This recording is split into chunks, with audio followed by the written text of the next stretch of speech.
Hello everyone. I am your dark narrator here to guide you today. I know many of you use this video to help you drift off to sleep, but before you do, please like the video and subscribe to the channel. Also drop a comment letting us know where you're from and what time you're watching. Now settle in, get comfortable, and relax.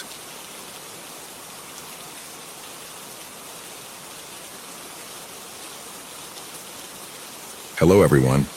I am the Midnight Narrator and I am here today to help you. I know you are using this video to fall asleep, so before we begin, give the video a thumbs up and subscribe to the channel. Write in the comments where you're from and what time you're watching this. Now get comfortable and relax. Comfortable. My grandmother died a few weeks back at the ripe old age of 85, passing away peacefully in her sleep.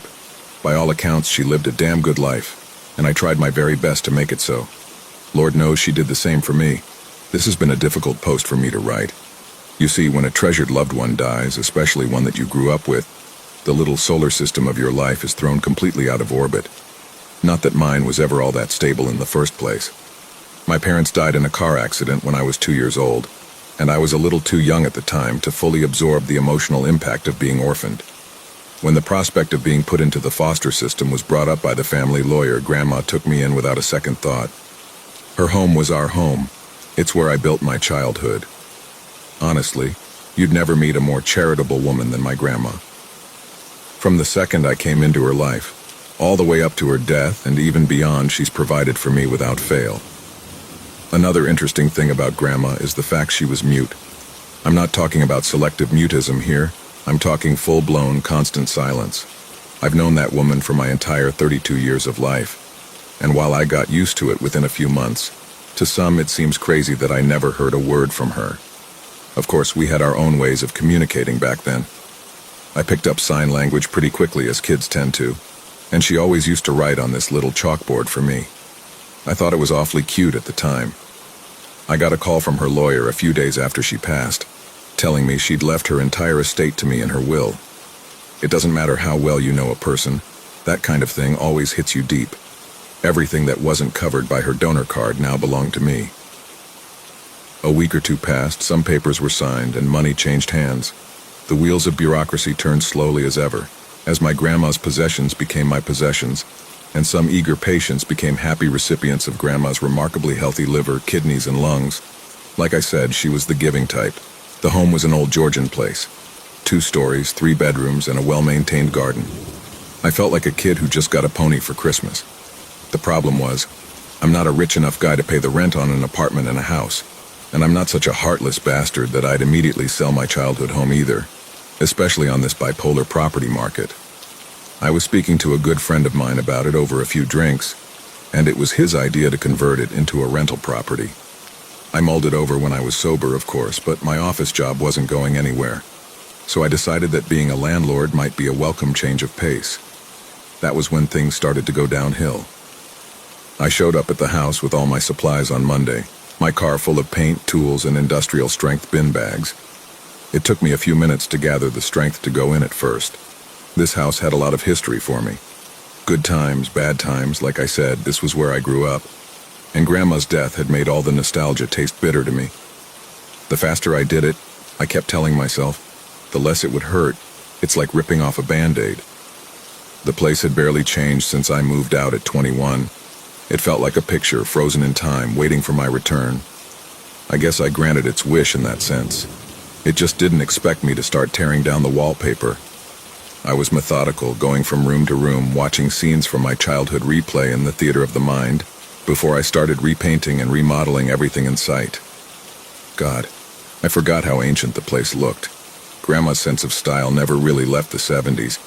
Once the first floor was bare and I'd dragged all the furniture onto the front lawn, my drinking buddies were suspiciously absent when I needed help with the heavy lifting. I had a break for lunch and did some exploring. The rooms upstairs were just like I remembered them. Grandma's room and the bed she'd never again sleep in was laid out neatly as ever. My room was just the same, covered in peeling Nirvana posters and bearing all the hallmarks of your garden variety edgy 90s teenager.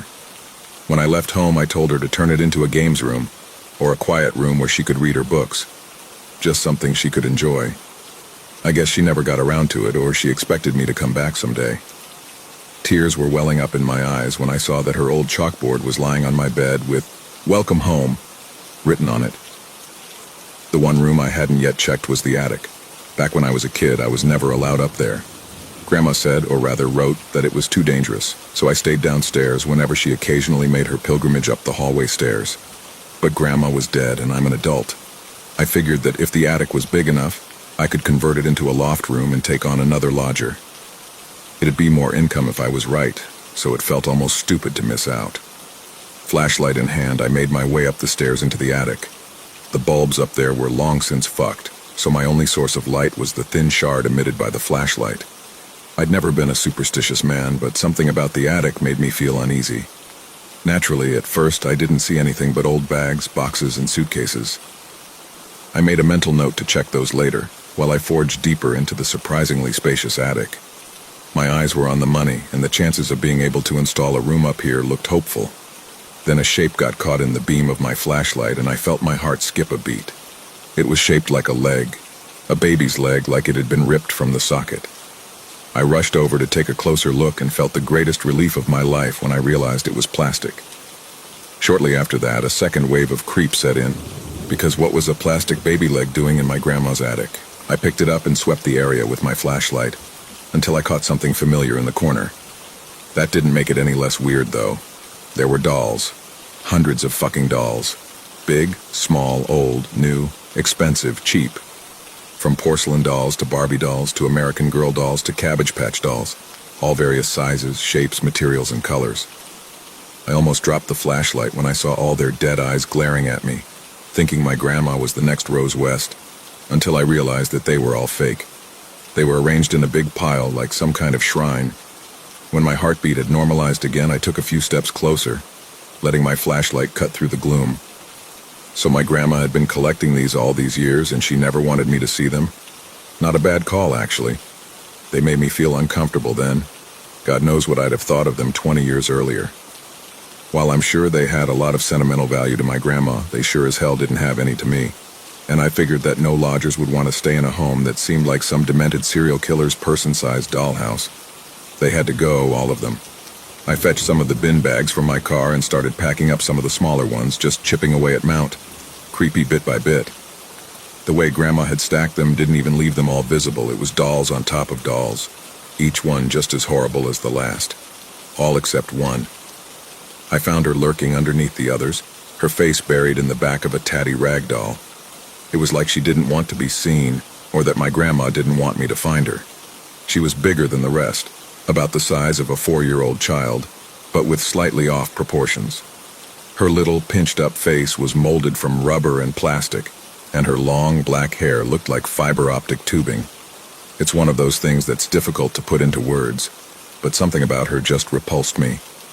Maybe it was those vacant blue eyes or the little silk dress that reminded me of those post-mortem photographs they took of children in the Victorian era. It all just felt eerie and wrong. Reaching out to touch her, the flashlight clenched between my teeth. Felt like I was reaching to grab a live tarantula. She was a lot heavier than I expected her to be. The torch glare revealed all the tiny scratches and imperfections in the plastic, making her look even uglier. Another thing I noticed when the light was shining directly on her face was that while her mouth was closed, the rubber on her tiny, lifelike lips wasn't sealed together. There was a black slit running between them. I have never felt as disgusted in my entire life as I did when those little lips twitched, like something was moving behind her dead face. My initial thoughts were animatronics, like those dolls designed to suckle on little bottles when you put them in their mouths. But this doll looked way too old for that kind of technology. So, being curious like a certain dead cat, I put my thumb on the doll's chin and gently slid open the mouth. In the darkness, something was stirring.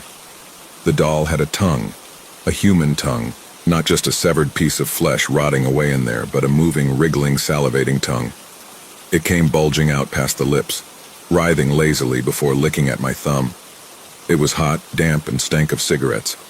I screamed, dropping the flashlight onto the ground, and hurled the doll at the wall. I bolted through the darkness on memory alone, knocking over boxes and leaping over suitcases before tumbling down the stairs in panic.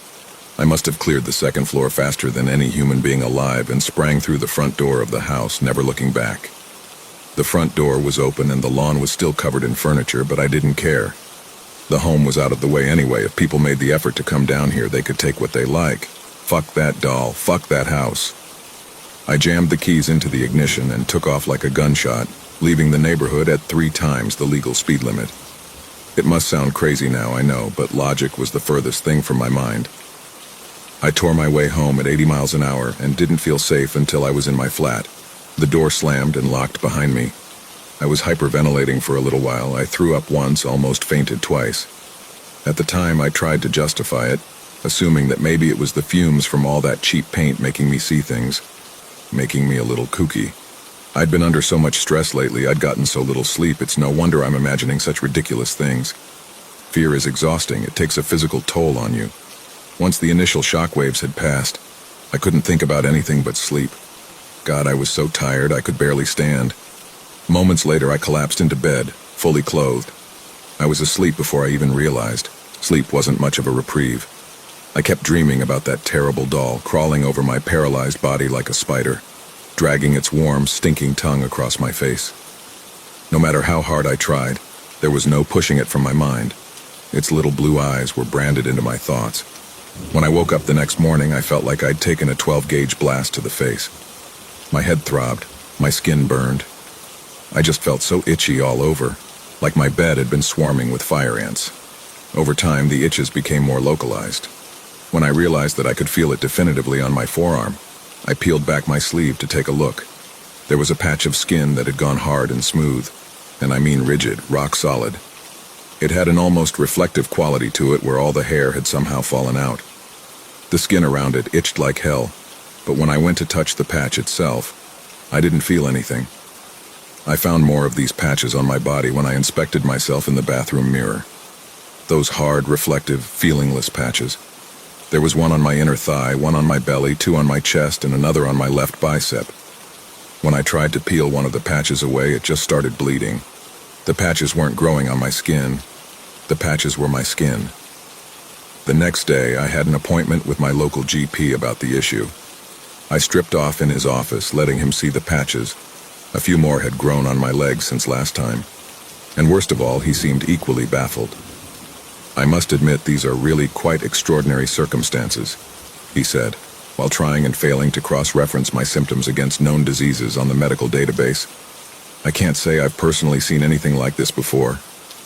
Please, doctor, I pleaded with him, trying my best to stop myself from itching at the patches. There's got to be something you can do for me. Something you can give me, maybe, like pills or an ointment. He'd fallen silent, reading more small type from the screen of his computer. Well, I can book you an appointment with a dermatologist. Great, when's the soonest he can see me? Not until next week, I'm afraid. Next week? But doctor, I can't wait until next week. I'm afraid he doesn't have any appointments prior to Wednesday of next week. If you feel as though it escalates severely before then, contact A&E through the standard emergency number and the hospital will take care of you as best they can. I'm sorry, this is all I can offer. Things got worse after that. I penciled my date with the dermatologist onto my kitchen wall calendar, but my skin condition was worsening. The patches were covering at least a third of my body by Wednesday. They'd grown on my legs, my arms, my ass, my back, my chest, my stomach, and they were even starting to grow on my face. I couldn't go into a well-lit room without patches of my skin shining. It all came to a head on Wednesday night as I stood before the bathroom mirror. A patch of shiny, hard skin was beginning to grow on my cheek, making it harder to move my face. I picked at the ragged edges of soft skin, wincing in pain while I did so, until I noticed a piece of loose skin sticking out from my face, just on the edge of the patch. I grabbed it between my thumb and forefinger and started pulling, and a long swath of translucent, soft skin peeled away from my face, revealing more rigid, reflective skin underneath. A few seconds later, I vomited into the bathroom sink. This was the last straw. It pushed me over the edge. The floodgates of rationality gave way to maddening truth. It was all that fucking doll. I had to put a stop to it. I had to know what the hell was going on with me. I got into the car with a kitchen knife slid into my belt and started driving towards Grandma's house. It was foggy out, low visibility, real horror movie weather. I was too angry to be afraid, too shocked to be uneasy. Soon there was going to be more of that awful plastic skin than there was real skin.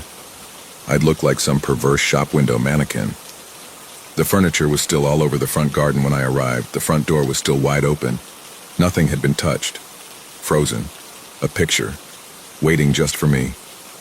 I have to do it fast, I thought. If I do it fast, it'll hurt less, like ripping off a Band-Aid. Christ, déjà vu. I stormed through the front door and barged upstairs, knife in one hand and flashlight in the other. My footsteps slowed as I trudged through the second floor towards the attic stairs. The fear and trepidation was setting in. It felt palpable, like it was squeezing me. Or maybe that was just my skin. The attic, like everything else, was just the same as I left it. The bastard doll was still there too. I could see it very faintly. Its face to the ground, its body crumpled in the corner where I threw it. Where it belonged. I held the flashlight in my teeth again and headed over to the doll, remembering its bizarre weight. I grabbed it by the scruff of its dirty silk dress and yanked it up into my arms. Once again, the harsh light was shining directly into the doll's face. Oh dear God, the doll, it was covered in patches of skin, my soft pink skin. Some were sporadic, some were close together, but what was unmistakable was that the doll was somehow growing new skin, growing my skin, while the skin on my body turned to rigid plastic. I dropped the doll and stumbled backwards, the knife clinking to the floor and flashlight rolling off, casting errant shadows on the wall. My skin was on fire again. My head was spinning. I vomited onto the ground and clung against a wall, trying to steady myself in a world that didn't make sense anymore. Just then, my phone buzzed in my pocket, resurrecting me from my trance. I pulled it out of my pocket with a trembling hand and pressed the answer button before holding it against my ear. Hello? This is Dr. Samsa speaking. I know you don't know me, and I'm sorry to call from home, but I'm one of the doctors who performed the post-mortem hepatectomy on your grandmother last week. I wasn't going to call, but something about it has been bothering me recently. What? I replied in a monotone voice, barely in this world. Your grandmother, she was non-verbal, wasn't she? Yeah. When did she have the prosthetic fitted? This jogged me from the haze. I'm sorry, prosthetic. I don't follow. Her prosthetic tongue, sir. My blood ran cold. What? Her prosthetic tongue. I wasn't even aware such a thing existed, in all honesty. It appeared to be polymer-based, but it was so perfectly fused to the tissue in her lower jaw that it didn't seem like any old replacement part. Perhaps some kind of bonding agent was used that... I dropped the phone while the doctor rambled on. He was wrong, of course, but he'd given me the final piece of this whole insane puzzle. Yes, it all made sense after that. When you touch the doll, it takes things from you. It took my grandmother's tongue a long time ago, and now it's taking my skin. I can't imagine we were the first. There were some donors out there somewhere that made the doll that heavy.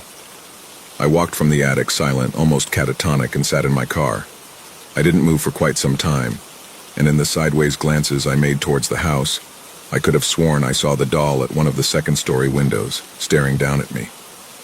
But who knows, the mind plays all kinds of tricks. Time is short. I'm running out of skin. Thankfully, my fingers have lasted this long, but I don't expect them to be here much longer. It's only a matter of time before I'm a prisoner of my skin. The doll's out there now, somewhere, just a leaf in the wind. If that somewhere is near you, I hope to God you don't touch it. Because the last time I saw it, it still needed plenty of parts.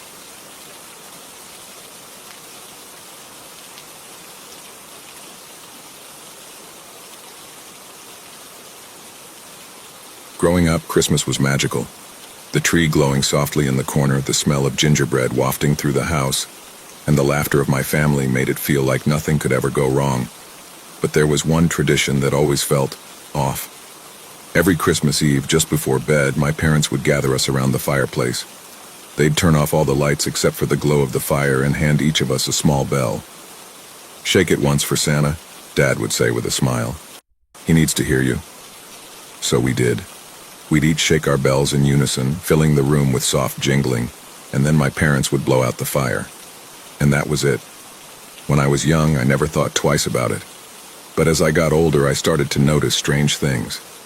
The next morning, the fire would always be relit, even though no one got up to do it. There were faint charred handprints on the bricks surrounding the fireplace. One year, when I was about 12, I asked my mom why we did it. Her face turned pale. "It's just tradition," she said, brushing me off.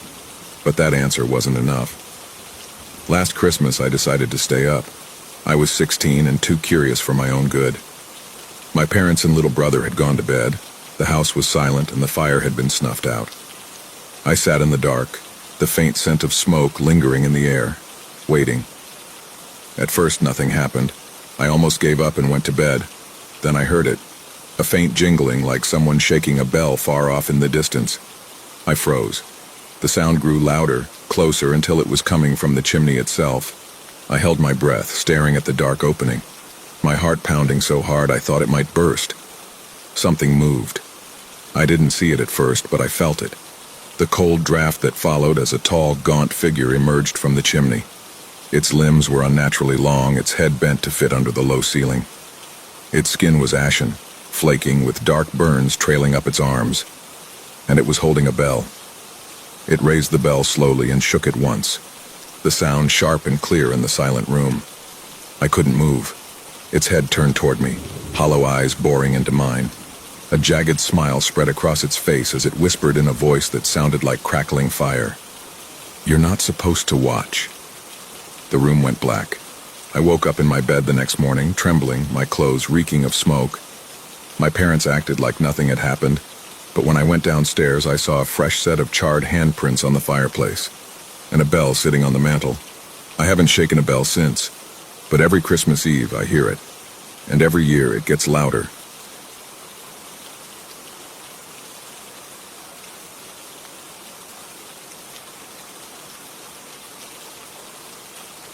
I'm fine, okay?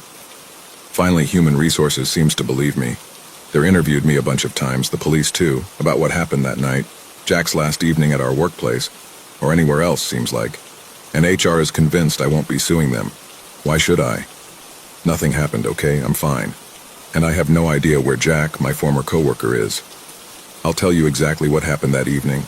I'll even go back from the first time I laid eyes on Jack, right in this office. He was a new hire, and we had one of those god-awful icebreakers where we were paired and had to tell something about ourselves that the other could never guess. I trotted out my fail-safe line first. I went bungee jumping for my 20th birthday. Jack smiled politely without showing any teeth. Really? Cool, I'm a werewolf. I have many years of experience in people-oriented positions, and my decorum did not falter. Interesting. Do you go to Comic-Con? I've heard our city has one of the biggest in the region. Jack drew his eyebrows together, which I couldn't help noticing were somewhat thicker and bushier than normal. I don't cosplay. I'm a real werewolf, he replied. I didn't know what to say. Fortunately, the facilitator called out, "Okay, everyone, time's up. Let's get into groups." We had to work together a lot. Towards the end of one meeting, as we closed their laptops and wheeled our chairs back from the workstation, I remarked idly that I hoped we have good weather for the weekend. Honestly, I turn when the moon is full regardless of weather. The clouds make no difference. I felt like dying. I gripped my laptop and looked away. Jack continued, "Although the hunt is easier on cloudy nights." He was standing with his back to me, staring out of the tall office windows. I mumbled something, can't remember what, and fled the room. Next month I was again sequestered with him in one of the top-floor meeting rooms. I told myself if he made another werewolf reference, I would email HR. It was weird and had no place in professional engagements, but the meeting went very well and I found myself warming to him. He was certainly competent. Towards the end, we were chatting like old friends and stepped in the elevator together. The elevator just started the long descent when it jolted horribly and ground to a halt. We stared at each other, and once again I couldn't help noticing the bushiness around his eyebrows and forehead, which before had seemed to conceal what I caught only now, a yellowish tinge in his eyes. I slumped back in a corner. My heart was racing. Soon a voice crackled through the intercom. Help was on the way, but there was a shortage of the parts needed, and it was rush hour. We had to brace ourselves for several hours of waiting. We remained mostly silent. There was nothing to be said. I think I dozed off, then jerked awake, my body aching horribly. I glanced at my phone on 1%. It was 11:32 p.m. Jack spoke. "You know I'm going to turn at midnight?" I raised my head. I knew I should feel frightened, but my main emotion was extreme fatigue. "Will you kill me?" Jack shrugged. "I haven't eaten for hours. I'm hungry, but I don't typically hunt humans." Tears welled out of my eyes despite myself. I could feel them, scalding hot it seemed, rolling down my face. Please, Jack, I have family. Jack said nothing. At 12:12 a.m., the workmen opened the elevator door, raising their flashlights. I shielded my eyes from the blinding light. A big, bounding creature knocked them over, a shadow heading straight for the stairwells. I staggered to my feet. The workmen rose too and laid their eyes on me, alone in the elevator, disheveled and filthy. But I was calm. I don't know what happened to Jack, who was never seen at that office ever again. Now leave me alone. I have a group of new hires who aren't going to orient themselves.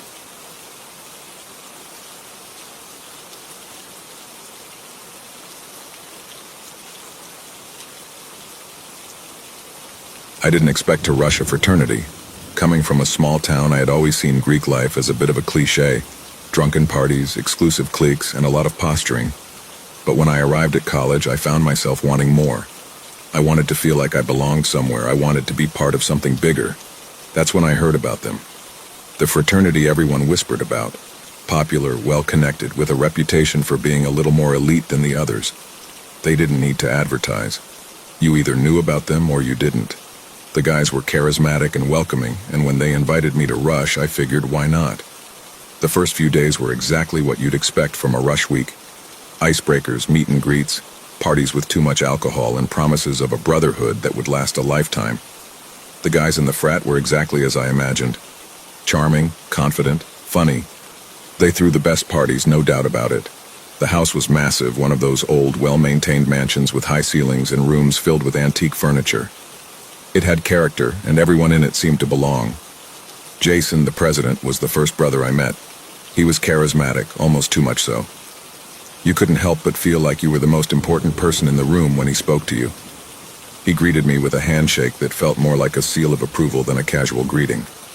"You'll fit in great here," he said, flashing a smile that didn't quite reach his eyes. But I brushed it off. I was just overthinking it. This was college. Everyone was trying to make a good impression. The parties were incredible. Drinks flowed freely, the music was loud, and the vibe was electric. I started to see why people loved being a part of this fraternity. It wasn't just about the parties. There was something about the atmosphere. The sense that you were in on something exclusive. Something that not everyone could access. It felt like a secret society, and I was finally being let in. It wasn't until I was extended a bid that things began to feel strange. The first night after I was officially a pledge, I went to the house for a welcome to the brotherhood party. It was just the pledges and the brothers this time. No outside guests. I'd been looking forward to it, excited to start my journey into fraternity life. But the vibe was different this time. The music was still loud, the drinks still flowing, but there was an edge to it, like everyone was a little too tense, a little too eager. I started to notice that the brothers were acting strange. They were still the same guys, but there was something in their eyes, something in the way they looked at me, like they were waiting for something, watching me, expecting something. Every time I spoke to one of them, they'd smile a little too wide or laugh a little too hard, like they were testing me. After a few hours, the party began to die down. The guests slowly filtered out, leaving just the brothers and the pledges. The house felt quieter, emptier. It was like the energy had shifted. I went to the kitchen to grab another drink and noticed a few of the brothers whispering in a corner, their voices low, hushed. I couldn't make out what they were saying, but it didn't seem normal. When I looked around the house, everything felt off. The hallways were darker now. The rooms seemed further apart, like the house was stretching as I moved through it. I had to shake off the feeling, remind myself that this was just my mind playing tricks on me. Then came the first strange noise. It happened when everyone was winding down, sitting around the living room talking in small groups. I was in the kitchen again, leaning against the counter when I heard a loud bang, followed by muffled shouting. It sounded like it came from the farthest room down the hall, a room I had never seen open before. I hesitated. I didn't want to seem nosy, but curiosity got the better of me. I walked down the hall, my steps slow, cautious. The door to the room was closed, locked. I could feel the sound of movement inside, like someone was pacing back and forth, scraping something against the walls. But when I tried the handle, it wouldn't budge. It was like the room didn't want me to open it. I stepped back, unsure of what to do. The noise stopped as suddenly as it had started, and a few moments later I heard footsteps approaching from behind me. Jason appeared at the end of the hall, his smile wide and his eyes cold. but it was the way he looked at me that made me feel like I was being watched, analyzed. "Everything okay?" he asked, his voice too smooth. "Yeah, just thought I heard something," I said, trying to sound casual. Jason laughed, clapping me on the shoulder with a force that made me stumble slightly. "The house is old, man. It makes noises. You get used to it after a while." He paused, glancing back at the door. "Just don't go in there. It's off limits for a reason." I nodded, but his words stuck with me. "Don't go in there." There was something about the way he said it, like it was a rule that wasn't just about the house, but something else, something unspoken. The parties continued as usual.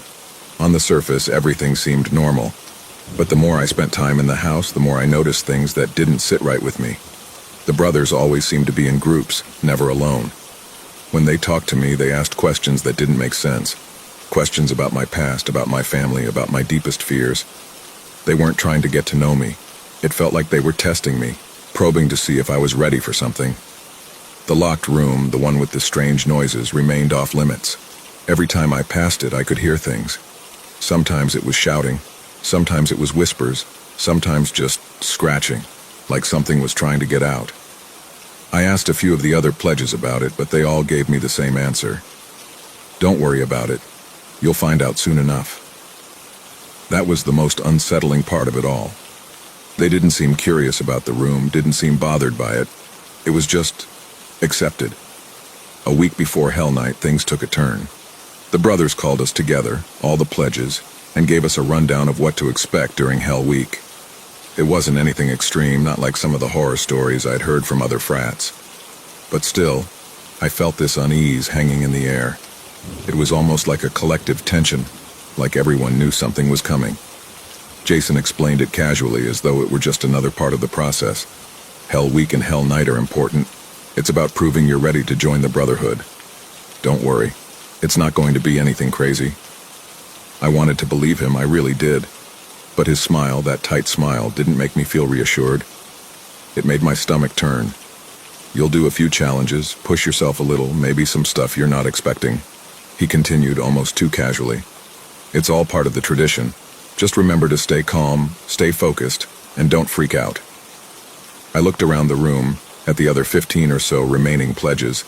Some of them were grinning nervously, others just staring blankly, as though they had already seen the things we'd be doing. Jason's tone had remained light, but something about the way he said "don't freak out" made my skin crawl. Later that night, the brothers gathered us for the first round of hazing. It was subtle at first. They made us do things like walk through dark hallways blindfolded, test our limits with small discomforts. But it wasn't the tasks themselves that unsettled me. It was the atmosphere in the house, the silence between the challenges, the strange way the brothers watched us, always standing in groups, never speaking to one another directly, as though communicating in ways we couldn't understand. We were told to be ready for more on Hell Night. They made it sound like a joke, nothing we couldn't handle, but the tension in the air was thick. I'm sitting in my dorm room now, trying to convince myself that it'll be fine. That Hell Night will be just like any other college tradition. Uncomfortable, maybe a little weird, but nothing dangerous. Nothing that's going to change the way I see the brothers or the house. But I know deep down that I'm lying to myself. Hell Night is coming, and I'm starting to think I'm not ready for what they have planned.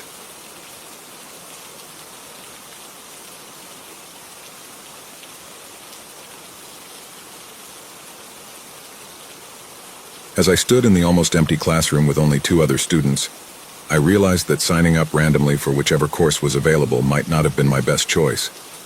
But, well, I didn't have much of a choice anyway. I scoffed at myself.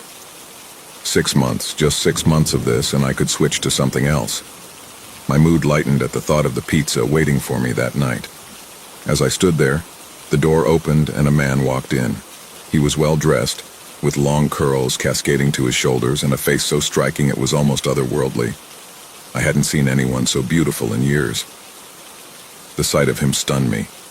Without saying a word, he picked up a broken piece of chalk and wrote on the board, "Nice to meet you all. I'm Ron, your sculpting teacher."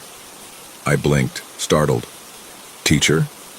For a moment I thought he was a model or an artist on display himself. The other 2 students seemed unimpressed, sighing heavily, clearly disinterested. After the brief introduction, the class started. But it wasn't what I expected. Instead of working on anything hands-on, Ron played a video about the basics of sculpting and remained silent the entire time. I spent more time looking at him than at the video. After the class, I learned the other two students were dropping out. I considered doing the same, but something about the quiet intrigue of the class and Ron made me decide to stay. A part of me felt bad for him too. If no one else stayed, would he lose the job? The next day, I was the only one in the classroom. It felt oddly intimate, the silence heavier than before. Ron walked up to me and handed me a piece of paper. "Are you sure you want to continue this class?" I smirked, thinking it was a test, but then realized he couldn't speak. The knowledge hit me harder than it should have, and I immediately felt guilty for smirking. I nodded and said, "Yes," half out of genuine interest, half out of pity. His eyes lingered on mine for a moment before he walked to the front and began the lesson. For weeks, it was just the two of us. He communicated only through notes, his instructions simple yet cryptic. My sculptures turned out strange, abstract forms that seemed to emerge from a place I didn't fully understand. They were detailed, almost grotesquely so, with expressions that felt too real. I didn't question it at first. Art is meant to evoke emotion after all. One night after class, something changed. I lingered, examining the pieces I'd worked on. They felt alive in a way that made my skin crawl. The lights flickered and the room seemed to shift. Shadows danced unnaturally on the walls, and I swore I heard whispers. Then on the chalkboard, a message appeared, scratched in jagged letters. "Sculpt me." I stumbled back, my tools clattering to the floor. The sculptures around me seemed to move, just slightly, but enough to make my blood run cold. I bolted for the door, but it wouldn't budge. The whispers grew louder, almost deafening, until the lights snapped off completely. In the darkness, I felt them, cold, stone-like hands brushing against me. The sound of grinding stone filled the air, and then a voice, Ron's voice, whispered directly into my mind. "Create. Me." The lights flickered back on, and everything was normal again. The sculptures were in their original places, and Ron walked in, his usual silent demeanor intact. He handed me another note. "Are you all right? You look pale. We'll end class early today. You don't seem well." I nodded, too shaken to argue. Outside the classroom, I noticed a poster on the notice board. It bore Ron's name and advertised an upcoming sculpting exhibition. Was it the same Ron? The description was vague, but it seemed likely. The next day, I went to the exhibition curious. The gallery was packed, the crowd buzzing with admiration for the sculptures on display. Each piece was hauntingly lifelike. A man mid-scream, a child crouched in fear, a woman crying bloody tears. The detail was astonishing, almost unsettling. Then I saw him, Ron. He was nothing like the reserved, quiet figure from class. Here he was a star, surrounded by admirers, exuding charisma. I was shocked. He never once mentioned being so famous. One piece in particular caught my eye, a sculpture of a woman crying bloody tears. The sorrow and fear etched into her face were so vivid, I felt compelled to touch it. My fingers brushed against its surface. It was warm. Before I could react, the figure crumbled under my touch. It wasn't stone. Flesh and blood spilled onto the floor, and the smell of decay filled the air. I stumbled back, horror clawing at my throat. Then everything went black. I woke up to darkness, my body stiff and cold. I tried to move, but I couldn't. My limbs refused to obey me. My chest burned and panic set in. I could see faintly. The stage of the gallery, the dim lights casting shadows over a new centerpiece. It took me a moment to realize the centerpiece was me.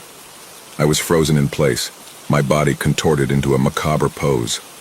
My hands reached out as if pleading, my face twisted in terror. The spectators marveled at my realism, their voices muffled in my ears. "Truly haunting," someone said. "A tragic masterpiece," another murmured. I wanted to scream, to beg for help, but I couldn't. Ron appeared beside me, smiling faintly. He leaned in close, his voice soft and cold. "Welcome to eternity."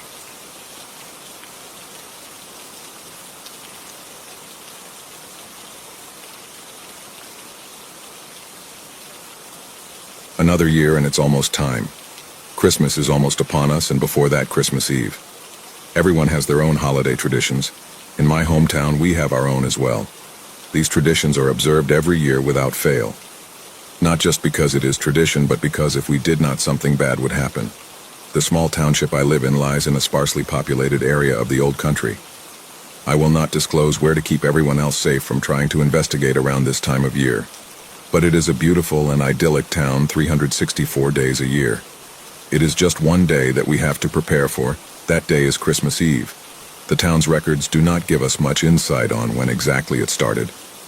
The Blight, as it was called, began around 150 years ago. Every year since then, terrible things would happen the night of Christmas Eve, and then disappear the morning of Christmas. The toll that would be reaped on the town was devastating. Many people left, and those that could not or would not began the tradition that we uphold even to this day. The tradition is called the Vigil. My role in this tradition is to play the part of a watcher. It is a role most of the able-bodied people in the town have. The watchers hold the Christmas Eve vigil and guard the members of the town who try to hide from the nightmare that ensues. What we watch for, well, that is the disturbing part. The things that come out at night are some form of creature. They never show themselves at any time other than that one night every year. But on Christmas Eve, they are drawn to us somehow, and they are not peaceful. Fortunately, they are not indestructible, and we have successfully killed many in the years that we have had to defend the town. However, all we have learned about them was paid for in blood. No attempt to capture one has been successful, and the bodies of the slain decompose and dissolve before by daybreak. Thinking about the things I have seen in past years makes me shudder. I try and prepare myself for tomorrow. As I think about how to prepare for the next few hours, I find myself remembering the horrible night last year. A night where the Blight cost us all dearly, and one that makes me fear that they are getting worse each year now, and we may not be able to hold out forever. Last year's vigil began as they often did. The watchers would take our families to the church in the center of town, then make sure our family and friends were properly secured. Lastly, we would exit the relative safety of the church and move to the perimeter of the town and wait for nightfall. I remember leaving home with Sally and the girls. Sally and I spared them the worst of the details of what really happened at night on Christmas Eve, but we did have to stress the very real danger. Most children had to be kept secure in the warded basement of the church. It at least had some means of supernatural defense against the things. A strict curfew was in place as well to prevent any stragglers from being subjected to the things the Blight had in store for us. Just as we were leaving, I saw my brother Jason heading to the church as well. I greeted him. We all continued out into the cold night. A gentle snow had started to fall, and we knew it was going to be a long one. We moved into the once bustling town center, and everything was already eerily quiet. The streets were empty, and the only sound that could be heard was the soft crunch of snow underfoot. In the center of town stood the old church looming above us, its steeple reaching towards the dark sky. Hopefully all of the townsfolk would seek refuge when the time came. Some refused to leave their homes, and we tried to cover as much area as we could, but we could not be everywhere at once. The people knew what was coming, and most knew there was only one place that could offer them any semblance of safety.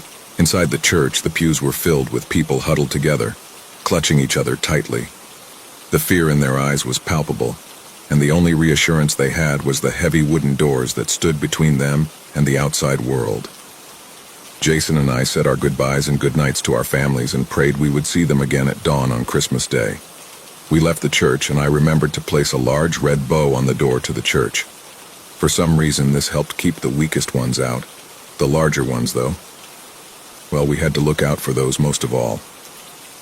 Jason and I arrived at the outskirts lookout around 10 p.m. Our group of about 20 watchers waited in silence for the events to unfold.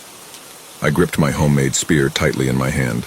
We had to rely on very specific weapons to combat the unique threat posed to us each year. For some reason, modern weapons would not affect the horrors that stalked the village. Only fire or weapons made out of the wood of evergreen trees could wound or kill the things. At around 11 p.m., we saw movement near the outskirts, and we knew they had arrived. Jason called out to all of us, looking out toward the edge of the forest by where we had set up the signal lights. He lowered the binoculars as he spoke. "We have Grinches." We knew what that meant, and we raised the spiked palisade barrier and prepared our spears. They shambled through the small field separating the watchpost from the forest's edge. The first several walked right into the spiked palisade and died impaled and clueless. The rest weaved through the gaps in the barricades like water breaking around and over a boulder in a river. They came on, and we struck out at them with a successful charge of our own. The first wave was slaughtered, but there were many more that slowly marched towards us. A rank smell emanated from them, and I thought that the name we gave them was apt, since these small creatures were very mean ones indeed. They were violent and gross, smelling like death, and despite the plodding pace they moved at, they could suddenly enter a frenzied state and rip someone apart in a matter of moments. Another larger group attacked us shortly after the first, and 3 got past the line of spears and went berserk.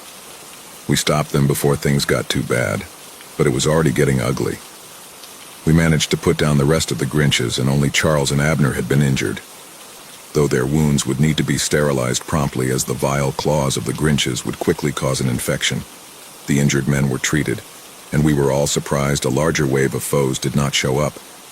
The previous year, we battled for over an hour before the Grinches were diminished enough to stop attacking. Something felt off this time.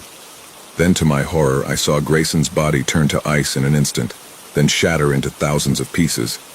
It was my turn to shout a warning, and I screamed at my comrades, "Frost fiends!" We shouldered our spears or put them down and lit out torches. There were even a few of us lucky enough to have brought aerosol flamethrowers. The Grinch's attack was over, but a new wave of creatures burst out of the thin layer of snow forming on the ground around us. These were the Frost Fiends, or Frosties as we sometimes called them.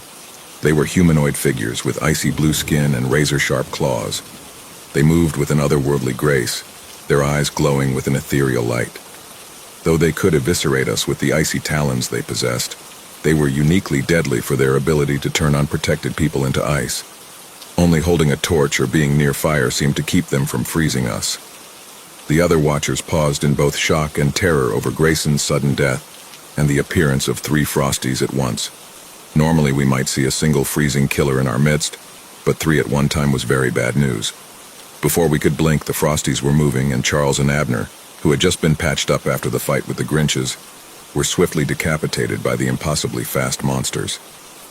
Jason grabbed the aerosol spray and the lighter and took aim.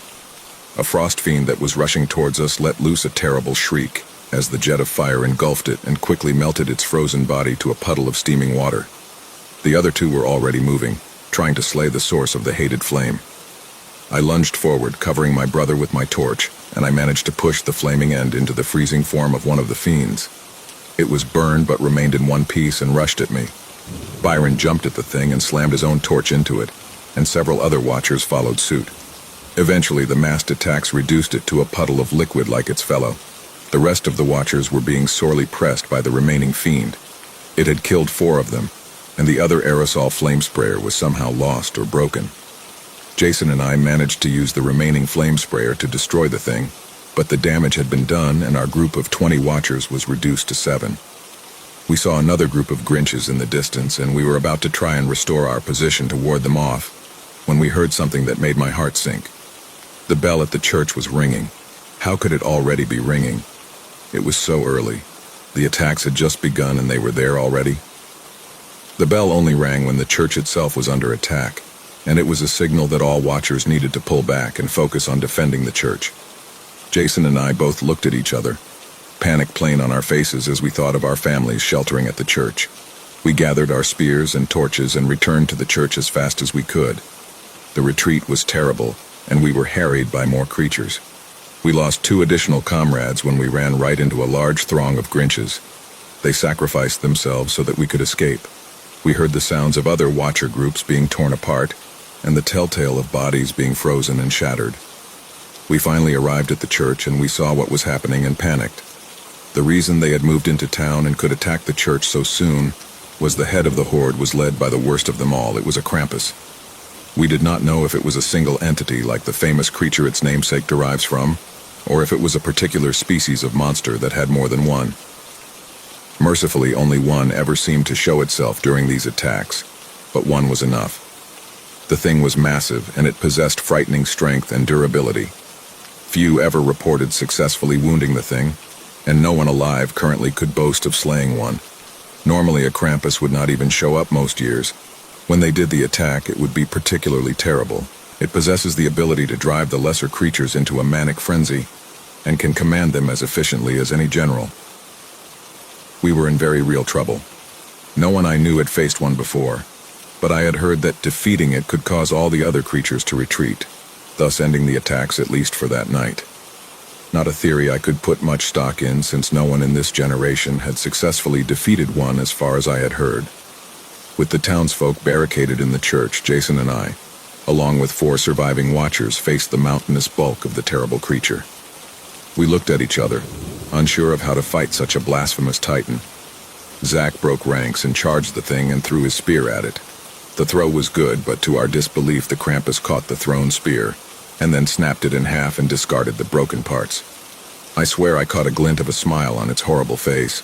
It snapped Zack up in its giant hands, and before we could stop it, it snapped him in half.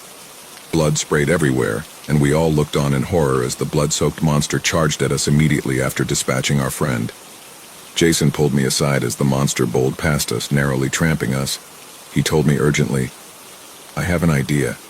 I need to lead him to the fuel storage." I looked back at him and my heart sank, and I replied, "No, you can't. There has to be another way." Jason smiled at me and just shook his head. I knew his plan and I could not make peace with it, yet I had no choice. The Krampus killed Robert just as Jason and I ran to the nearby fuel storage depot. There were massive amounts of kerosene and gasoline stored here for use in all of our flammable weapons and for other yearly practical purposes. I did not know we would need to use everything at once, but desperate times called for desperate measures. We baited the monster to follow us to the depot, and I was nearly crushed when the creature hurled a piece of a nearby building at me. Jason goaded the monster into following him into the fuel storage, and he spared one last glance at me, and I mouthed a silent goodbye as he lit the lighter he was still carrying. In the next moment, the entire building was turned into a fireball. My brother had sacrificed himself to save the town. True to tale as we had heard, the rest of the horde vanished early that night. The leader creature defeated, or at least temporarily stopped for that year. The flames raged for so long that not much was left to verify. No one could say for sure if the awful creature had burned up and perished, or if it could have somehow escaped. Jason received a posthumous award from the town council for his bravery as an example to all of the watch. What little that reminded of us that was. I still remember the fire and the sounds of the people being slaughtered by those nightmare creatures, and I fear for what is in store for us tomorrow. We have even less people this year as more have fled. Our fuel stockpiles are perilously low now as well, and it all seems hopeless. The attacks seem worse each year, and there are more and more calls to abandon the town entirely. Yet there is some strange force, maybe some spark of divine protection that holds a power that some of us know cannot fall into the hands of those creatures. So we stay and fight, and protect what is ours from the worsening blight. I will stay. I will honor my brother's memory and protect this town. The time is almost here and I must get ready. It will be another long night. Wherever you are in the world, stay safe and keep your families warm and safe tonight. Oh, and in case I do not make it to the 25th this year, Merry Christmas.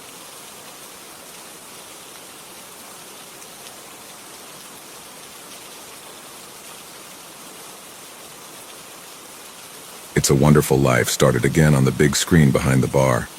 The beautiful woman's voice poured honey in my ears. Honey and insults. Deeply hurtful insults. You seem like a big loser. I think God might buy you trying to kill yourself. He's a sucker for suicides on Christmas Eve. Excuse me? The attractive woman, out of the league for every barfly present, including the retired and disgraced lawyers, sat at my corner table, and these were her immediate and rapid words. She seemed pretty excited. "How'd you like to make $500 tonight?" Of course you would." Her manicured fingernails, dark red, slipped deftly into her slightly exposed brazier and produced the elastic stack of mentioned cash. She dropped it like a microphone after a victorious rap battle right on the table, the paint-chipped table. The surface was carved with the initials of 3 generations of Lyle men, including me, the worst and least accomplished of a long line of bums, draft dodgers, and deadbeats, cowards and inadequate fathers. At least I wasn't that. I had no children. I had no wife. I had no family left on speaking terms but my mom. My only legacy would be this table at Sports Bar. A hole so dank it didn't bother with an original name. It didn't even play modern sports. There was one ancient TV, and the old bartender, I never knew his name but he knew mine, popped in VHS tapes of hockey from the 80s and 90s on repeat. Except on Christmas Eve, Jimmy Stewart mocked us with his desperation.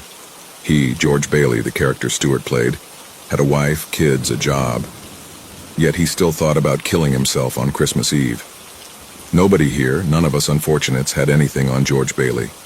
Especially not the courage to walk out into the snowy street and lie down in the path of the next snowplow.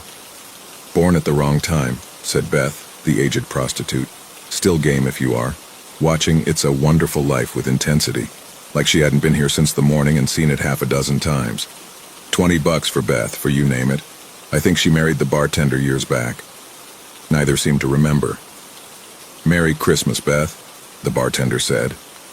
She glared at him and muttered curses into her mostly empty pint. The only reason I noticed their exchange at all came down to lighting. What's darker than dank but not total pitch? It's whatever shadows followed this lady around like an evil pool of fog. We sat in it, I breathed it in. I longed to be at the bar and in the muted glow of red and green string lights from a more innocent, less energy-efficient era. But the money. She'd picked the right guy. She knew her losers well. I touched the wad to see her reaction, of which there was none. $500, I said. She let me take it into the inside of my suit jacket, the one I always wore with my track pants. Both belonged to my father and his father before him. The suit jacket belonged to another time, and so it endured. The track pants were never used for anything athletic, so they endured. You have to kill someone, she said, and her perfect smile rekindled lust in a body too lazy to act on the most basic tasks. Sex, even the briefest and bad kind, had become a fantasy that brought on depression. I'd never found anybody. I never would. No one was coming. Nobody rescued Jimmy Lale. Okay. I drained the last half of my pint, and the old bartender came with another before my empty glass hit the table. My father drank his days away. My grandfather drowned his nightmares from a war he never attended. Here, this place, this exact table. Why the hell did I choose to sit here every goddamn time? Here you are, Jimmy, the old guy said. I nodded thanks, but kept my eyes on her. Wow, she said. You're a real creep and a pervert. I burped as my roving eye took in the shape of the impossible woman. No women came to Sports Bar, except Beth. But she was a prostitute, and possibly married, so maybe she didn't count. You came to me, I said, and in that dress. Why wear a low cut with such immaculate breasts if not to invite stares? And I kept looking. One can view a great work of art without jerking off. I shook my head. Listen, what do you want? You're going to the nearest bridge over water, she said, and you're going to jump. Won't that make it hard to spend my $500? My $500. You only get it if you jump. I think one of us is missing something here, I said. Give the money to someone you love, pay off what's likely a tremendous bar tab. Do something good with it to make up for a wasted life of selfish indulgences. The way she tilted her head and smiled made it reasonable. Her smile skipped the usual transitions to a cold and flat-lipped stare. Or keep this up for another year or so. Whatever time you have left. What are you? 50? 33, I said, remembering why I didn't sit at the bar. The mirror behind the liquor scared me. I didn't want to see the sad man there. I didn't want to know how bad I'd gotten. You have until midnight, she said. And the darkness relented because somehow she disappeared in it. The money and a heavy perfume almost covering an odor like rotten garbage were all that remained to prove the interaction had occurred. I didn't attribute the smell to her. It had to be me or any number of other pieces of humanity in the bar. The truth of the trash didn't come until later at the bridge. Auld Lang Syne, the song everyone slurs through at midnight on New Year's Eve, blared from the big screen. The bartender turned up the volume. George Bailey, black and white and astonished by the amount of people in a room who love him, picks up his daughter, Zuzu. A bell on the tinseled Christmas tree nearby rings for no reason. Look, Daddy, Zuzu says. Teacher says every time a bell rings, an angel gets his wings. That's right, her dad confirms. That's right. The movie ended, and we drunks were captured by the silence, drinking a little faster to save our feelings for the hangover. Beth started bawling. The bartender, maybe her husband, comforted her the only way he knew. A shot of something dark, potent. Her weeping quieted, her sadness marked only by the slight trembling of her shoulders as she buried her face into the folds of her wrinkled forearms. I stood up. The legs of the worn chair scraped against the painted hardwood. No one looked up. Hey, I said. It's Christmas soon. We ought to be celebrating. I felt the wad of money, but hesitated to pull it out of my coat. Not that the half-dozen other regulars, the strangers I drank with, noticed me. I've got $100. Let's all have a shot? A half-dozen grizzled chins, tired faces finally bent my way. The bartender clapped once. I paid for my beers with the unemployment checks I scammed and the under-the-table money I earned through odd jobs here and there. But some of these guys looked homeless. How did they pay? No matter. We shuffled to the bar. Shots of Crown Royal were poured and we drank them immediately in unison without a toast. I handed over $100 and turned to leave. 100 gone from 5. Had I really agreed to that woman's demands? 3 miles. The nearest bridge over water, a waterfall in fact. Jagged rocks and flat slabs of limestone below. A narrow but deep pool in the middle of all that instant death. A surprisingly strong grip seized my forearm. The sandpaper hand belonged to a mop of greasy gray hair with a pink-skinned man underneath. I knew your dad, his mustache seemed to say. And he was good too. All of the Lales are good. I felt disgusted. How could he say that? My dad spent his time drinking in sports bar while his wife and son watched TV late into the night, hoping just this once he'd come home. He never did. He got drunk and he stayed away. The school bully told me once he'd seen my dad sleeping in a doorway. He, the bully, didn't mock me or beat me up. He patted my shoulder and told me to hang in there. I tried to pull away, but the grip persisted. He drank, we all do. Why, ask yourself. Your daddy stayed away. Why? The gray mane let go. His shaky index finger scolded me. Ask yourself, Jimmy, Merry Christmas. He turned back to the bar and the drink. Merry Christmas, I said, but I don't think he heard me. Merry Christmas, everyone. I went for the door. No one replied or said goodbye. No one thanked me for the shots. The door to sports bar groaned on rusted hinges and clanged shut on a quiet street. I couldn't remember the last white Christmas in Bridal Veil Lake. Global warming had given us green holidays and barbecues into December. Not this year, though. A storm had rolled off the lake a few days back and dropped a heavy blanket. Christmas bulbs within snow, soft green and red and yellow. The picture of my childhood when I didn't understand the problems that haunted my dad.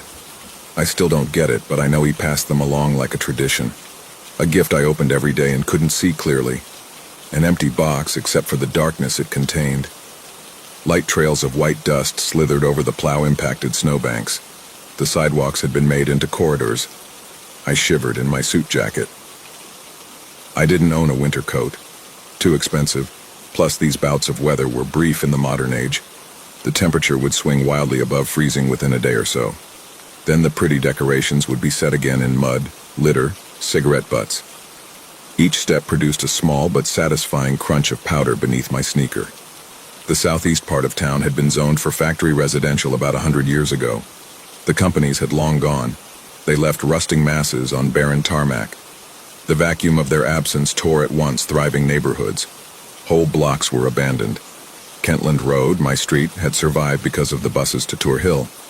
Bridal Veil Lake adapted after the factories shuttered. Arcades and aquariums, wax museums and slots provided precarious employment, enough money to sustain an anorexic existence. I tried to focus on the lights, the very picturesque street. These houses were old, red bricks and more than the cookie-cutter vaults people called home in the suburbs. Despite it all, I loved this place. And yet my eyes lingered on every depressing detail I could find. A lost dog poster over 2 years old, the picture faded. The Need Food cardboard sign in Sharpie by the shuttered mall, left in the dirt near the thriving liquor store. A discarded novel by an author I'd never heard of, the pages swollen with moisture and frozen by the temperature dip of the night. All we do is plead with the universe to acknowledge us, to show us something. But nothing comes, nothing ever happens. The plea outlasts the beggar. Perhaps that's what it is to be human. Maybe desperation is our purpose and some creature gets high off the supply. These were not my usual ruminations post-sports bar. At first I blamed Christmas and the joy so many people were probably basking in while I staggered home. But then the voice in my head went off script and in a tone objectively alien. Yeah, the world is shit, it's bad. Find a bridge, find it now, come on. What do you have to live for, Jimmy? I turned around so fast I lost balance and stumbled sideways into the snowbank. Around the corner of the variety store, a velvet cape disappeared. Her cheap perfume lingered, and so too the stench of scarcely concealed filth. Whatever pitiful amount of courage I had was spent looking around the edge of the store. A homeless man wrapped in a new red blanket slept in a doorway. I didn't buy it. Not for a second. It had been her. Her dwindling stank in the frigid air told the truth. Leave me alone. I said against the wind, an immediate futility sapping the will to remain upright. The homeless man startled and flinched under the warm blanket. His dark eyes glittered. "I'm not your prop," he accused before rolling over again. "Sorry," I apologized. When I turned to go, I added, "I don't want the money." But I'd already taken it. $100 gone. A little more quickly, a little more sober than preferred, I walked the rest of the way home. Each blast of wind made me wince. I couldn't hear my own steps or if anyone followed. By the time I mounted the crooked stairs of my mom's wilted porch, I was trembling and could barely grasp the handle of the outer screen. My mom never locked the doors. I usually made a show of trying the keys first so I could chastise her while she watched TV and paid me no attention. I resented the pattern. On this Christmas Eve, however, I'd never been more grateful. Once inside, I shut and locked the screen and threw the bolt on the inside door. "What's the matter?" Mom said from the living room. My breathing came in short, frantic breaths. "Jimmy?" "It's a Wonderful Life" played across the flat screen set too high above the fireplace. Not again. Mom had built a rare fire for the occasion. I felt drawn to the flames. Frozen skin stung pleasantly in the heat. George Bailey defended his deceased father. "You're right when you say my father was no businessman, I know that, but neither you nor anyone else can say anything against his character." Mom put down her drink and snapped her fingers. "Hey Jimmy, what's happening? You get mugged?" I turned around slowly. The fire soothed my refrigerated backside. Mom appeared concerned. Small eyes knitted at the brows. Her lips peeled slightly to reveal smoker's teeth. Fear and anger made up this familiar expression. She always worried about me. Tooth and nail, she'd never failed to step up when she thought I got the short end. And why? I'd never done a thing to deserve her love, and I'd done a lot that deserved a booting out the door. She never asked for rent. Fed me. Knew about sports bar, but didn't give me shit about it. She cared about me more than I could ever care for myself. "Jimmy," she said, rocking forth from her chair in children's pajamas. Her small frame made it difficult to find adult clothes. The pants and button-up shirt had trains racing around her legs and arms and a bright light blasting from a tunnel in her torso. "You're freaking me out." I smiled. Pretty badass pajamas. "I got a job, Ma." Immediate suspicion cinched her eyelids. "A job? Tonight? What kind of job? With who?" She snatched up her gin. Who could blame her? I'd had plenty of jobs before. Nothing majorly bad. Stolen goods from Walmart needed to be stored until they could be sold online. I kept PlayStations and Xboxes under my bed for a small fee. Gotta keep a console too. I sold it. "Not like that," I said. Look, I got an advance already." I took out the $400. "Look." She chugged the gin and poured another from the glass decanter on the coffee table. "What's the job, Jimmy?" "I don't know." I lied poorly. "Uh-huh. Why are you telling me about it this time? What's different?" She snapped her fingers under my nose because I didn't answer fast enough. "It's different," I said, "because I won't get in trouble. It isn't illegal." "Wait, is it illegal to kill yourself? Couldn't be. Nobody to arrest but a corpse. And this money is for you." I held out the crisp bills for her to take. She shook her head and slid back into the recliner. Her gaze went through me to the TV and the movie. "Take it," I said, kneeling down at her feet. "It's for you, for all." Mom shushed me, raised a hand about to give me a slap, something she had never done. "Jimmy," she said, "I love you. From the moment you were born and I held you, I will always love you. You've made some poor choices and I never blamed you. God knows you weren't dealt the best hand. But this is the first time, the only time, Jimmy. You make me ashamed." I wished she had smacked me. I sat down on the hardwood and looked at the money in my lap. "It's for you. I didn't steal it. I'm going to earn it. I'm going right now." "Honest work, Ma. Honest. Please take the money." "No." She lit a cigarette. "Please, I need you to take it. It's the only good thing I'll do." Tears came unexpectedly. I hadn't cried over anything since the age of 8 when I understood Dad would not be coming home. Mom cupped my cheek. "Jimmy, you don't need to. Give it back." I stood up. She followed. The top of her head reached only below my chin. I dropped the bills on her slippers and went for the door. "Jimmy, don't go." I ignored her. I closed the front door and locked it with my key, already aware that the panic from earlier had come from something unnatural outside. Was the beautiful woman lurking beyond the periphery? I think so. but with friends, many of her monstrous friends. The nearest bridge, Albion Falls, so easily forgotten in the shadow of the town's namesake, could be reached in an hour at walking speed. I had about 50 minutes until midnight. The thousands of eyes I couldn't see but feel from even the smallest pockets of darkness were waiting. If I didn't hold up my end of the bargain, if I wasn't over the railing before midnight, they were here for me. Running to avoid being murdered so that I could kill myself was ridiculous and maybe ironic. One would expect to avoid murderous creatures of the night to go on living. Not me. Not a Lyle man. As I passed from familiar neighborhoods to the relatively strange borders of the abandoned factories, I tripped over a buried train rail and ate shit on a storm drain. Huge clots of snow fell from the sky and stuck to my unshaven face. I checked the time. Only 15 minutes and far to go. Darker shades of black pushed against the light, constrained but barely by the agreement I had made with probably the devil. The hot devil. But the smell stank as ugly. Slipping across a patch of ice, tripping over buried curbs, I fled the growing masses of still unknown evil. The roadway bridge over Albion Falls discouraged tourists. There were no sidewalks and only a yellow guardrail up to the knees. A fall would likely be fatal. I had played in the gentle creek at the foot of the Albion as a child. It felt like a magical place, where fairies showered and treasures awaited behind the curtain of water. I always checked. Video games train players to look behind waterfalls. The perpetual disappointment of the empty hollow didn't dissuade me from the idea. Nope, I simply believed someone else had gotten there first. That I had lost the race. My childhood ended the second I stopped believing I would be first someday, that I would find the treasure. That there even was a treasure for people like me. No more. Exhausted, out of breath, with a fair stream of snot freezing in my mustache, I entered the pool of illumination offered by the one streetlight on the bridge. 15 minutes to spare. I looked down. Darkness. The world held an abundance of the stuff. In my head I knew the jagged death below, and the slim hope of the narrow deep somewhere in the middle. As far as I knew, nobody jumped from the bridge ever. Who knew if the rocks could be avoided? And why would I want that anyway? If I somehow survived, they would be upon me. I dared to look back as the last minutes depleted from this Christmas Eve. On the edges of the humble streetlight's offering gathered hundreds with yellow eyes trailing fiery streaks, like infernal fireflies whenever they moved. And move they did, practically vibrating with anticipation.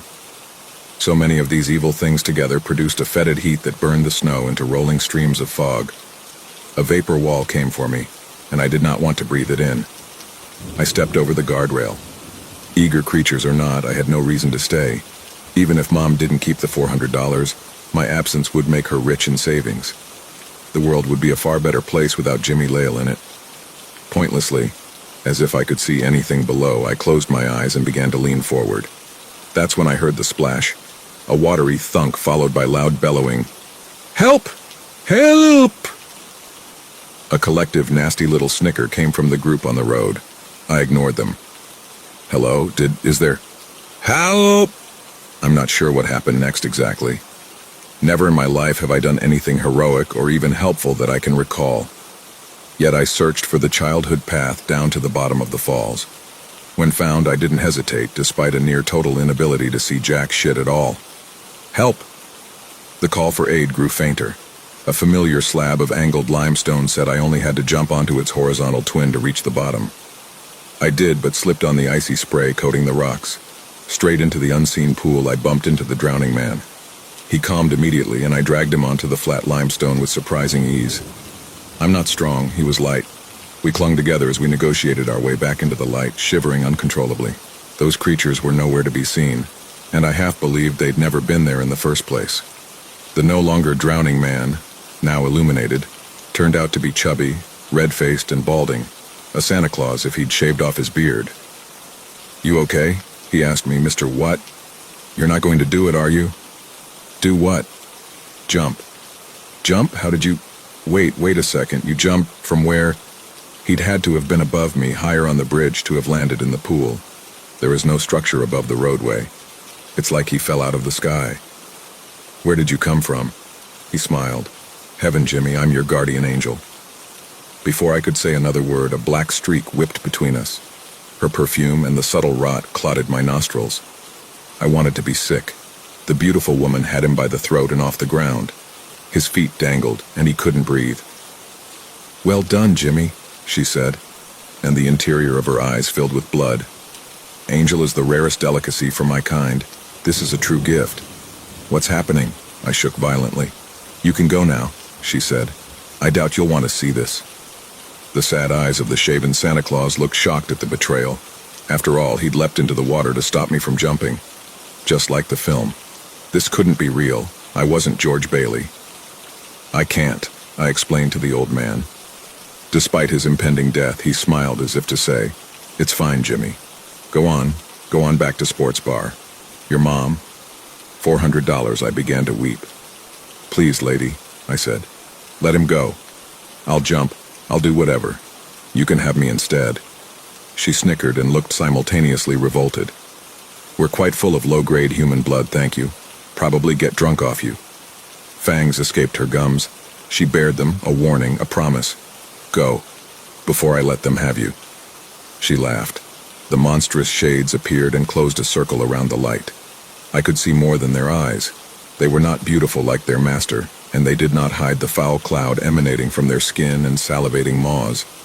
Upright dogs and wolves caked in dried gore would be a fair general description.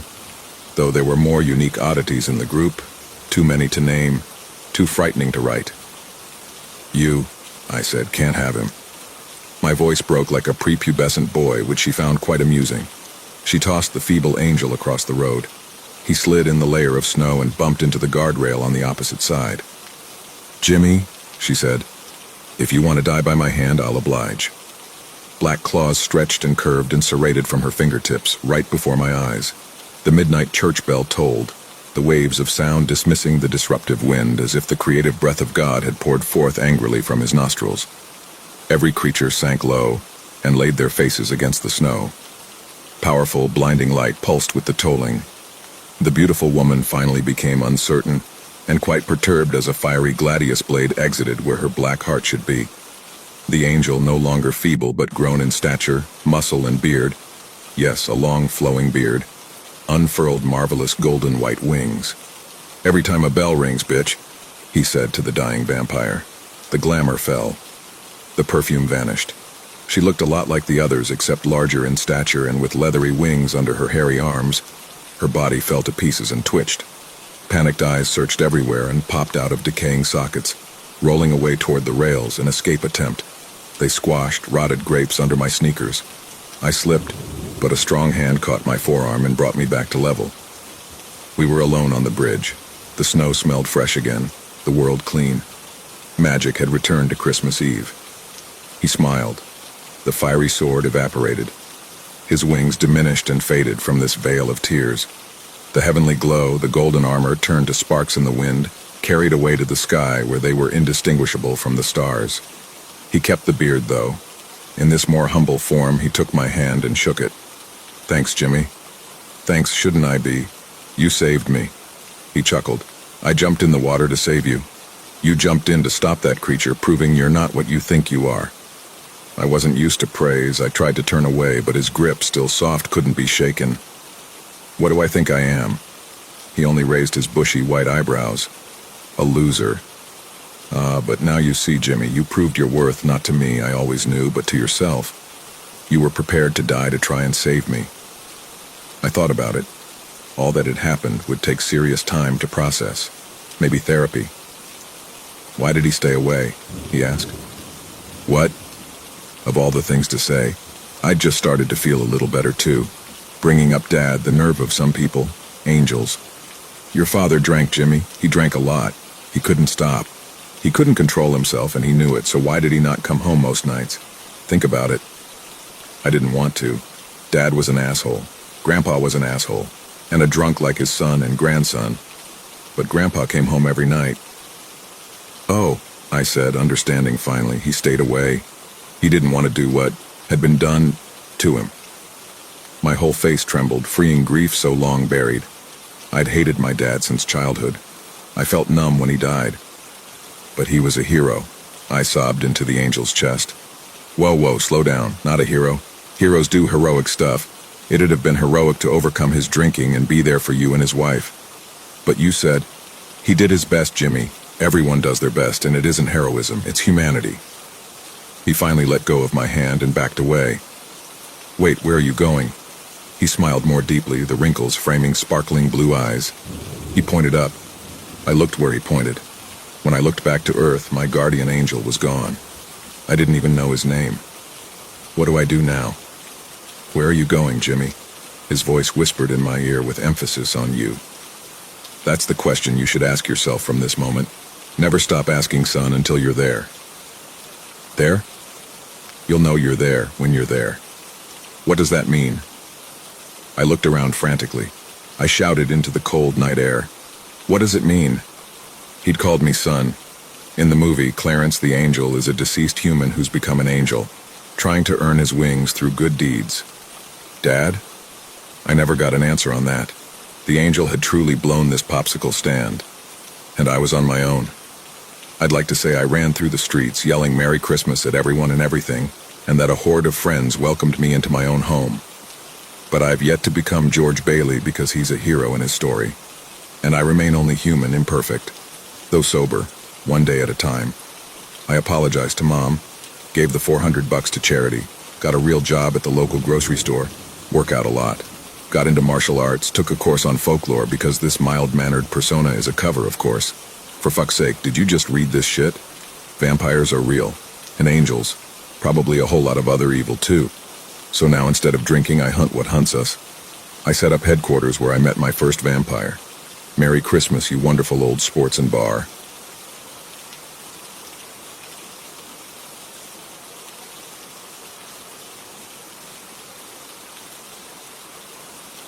Today feels different. I woke up and everything seems a bit hazy. I don't remember what I did the night before. I'm walking outside and all the people I pass by don't have enough detail on them.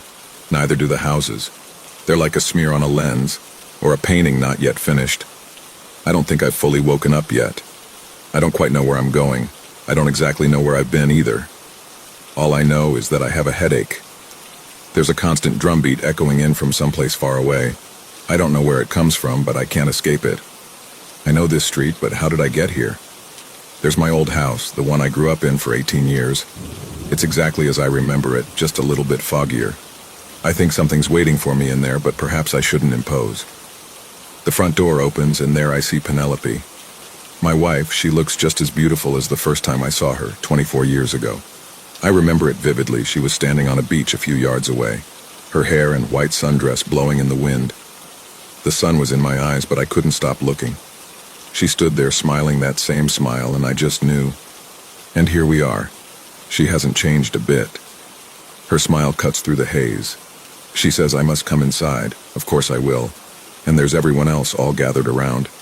This is a surprise party. For me? Is it my birthday? There's my mom smiling at me just like in the picture above my mantel at home. Pop is here too, although I can't quite make him out. He looks a lot younger than Mom. I bet that makes her mad. I wish I had more pictures of him. My brother and sister are here as well, with their spouses and kids. It's been a while since I've seen them. We all have our own lives now, but it makes me really happy being together with them again. What are their spouses' names? I can't remember. I feel bad about that. And why don't they have faces? A pair of arms come around me from behind and interlock, and I know exactly whose they are. My little Angie, all the way from college. When she smiles, I still see that little girl who would never let us put her in pigtails. I'm so proud of her. But I have to step out. My head is killing me. The drums have been getting louder or closer, I'm not sure. I need some air, they'll understand. This is a new street. Number, I know this one too. This is where my old apartment was, before I met Penelope. That's a blast from the past. My memories feel so close to me, like fish in a pond, and I can just reach out and grab one. My old roommates Tim and Patty are here, but they also don't have their faces. I wonder what that's about. I want to ask what they've been up to, but I don't think they can answer. Oh, and there's my old boss from the restaurant I worked at in college. I wish he didn't have a face. That's one I'd feel better forgetting. What was the restaurant's name? It was something tacky, I remember that. The swing set at school. So many memories there. Were there 2 swings or 4? If it's 2, I'm not going because Drew's on the other one and he makes fun of me. Was it Drew? Who's Drew? The drums are getting louder again. I'd better get back to the party now. Don't want to worry anyone. Except people are leaving now. I guess it is getting late. I wanted to say goodbye to my brother and sister, but they didn't have faces anymore. Pop must have already gone. But my mom is still here. She's leaving too. But she stopped to give me a hug, and that made me feel better. Her hugs were the best. I almost forgot what they were like. I'm glad I didn't. Was this the last time I'd feel it? The drums are starting to slow. Just my wife and daughter now, as it always should be. I wish it could stay this way forever. I would live in this moment, my family, my life. But my daughter's cab just arrived. It's okay. She has her whole life ahead of her. She has places to be, things to see. It's okay. I'm so proud of her. She's going to be so great. My Angie, please don't go. Penelope, the love of my life, I'm so glad her face hasn't gone. I can't lose her too. She's still as breathtaking as the first day I saw her on that beach. But isn't that today? It must be today. The sun has just about gone over the horizon, and it makes the water look perfect. And there she is, standing right in front of the water in that white sundress, basking in the glow of the sunset while I bask in the glow of her. The most beautiful girl. If only I knew her name. Maybe I should ask her on a date. She's looking at me. That smile. I know it from somewhere. In fact, I think it's all I know. I'm okay with that. The drums are slowing down. I think there's only one beat left. Stay with me, I asked the girl. Always.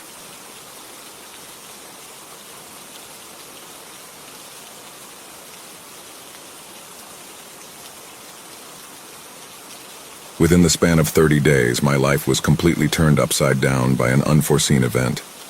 I should admit, had I followed the rules, this event may not have had such a terrible, life-changing ending. Regrettably, like many others in similar circumstances, I chose not to comply. It all began with a knock on my apartment door one day.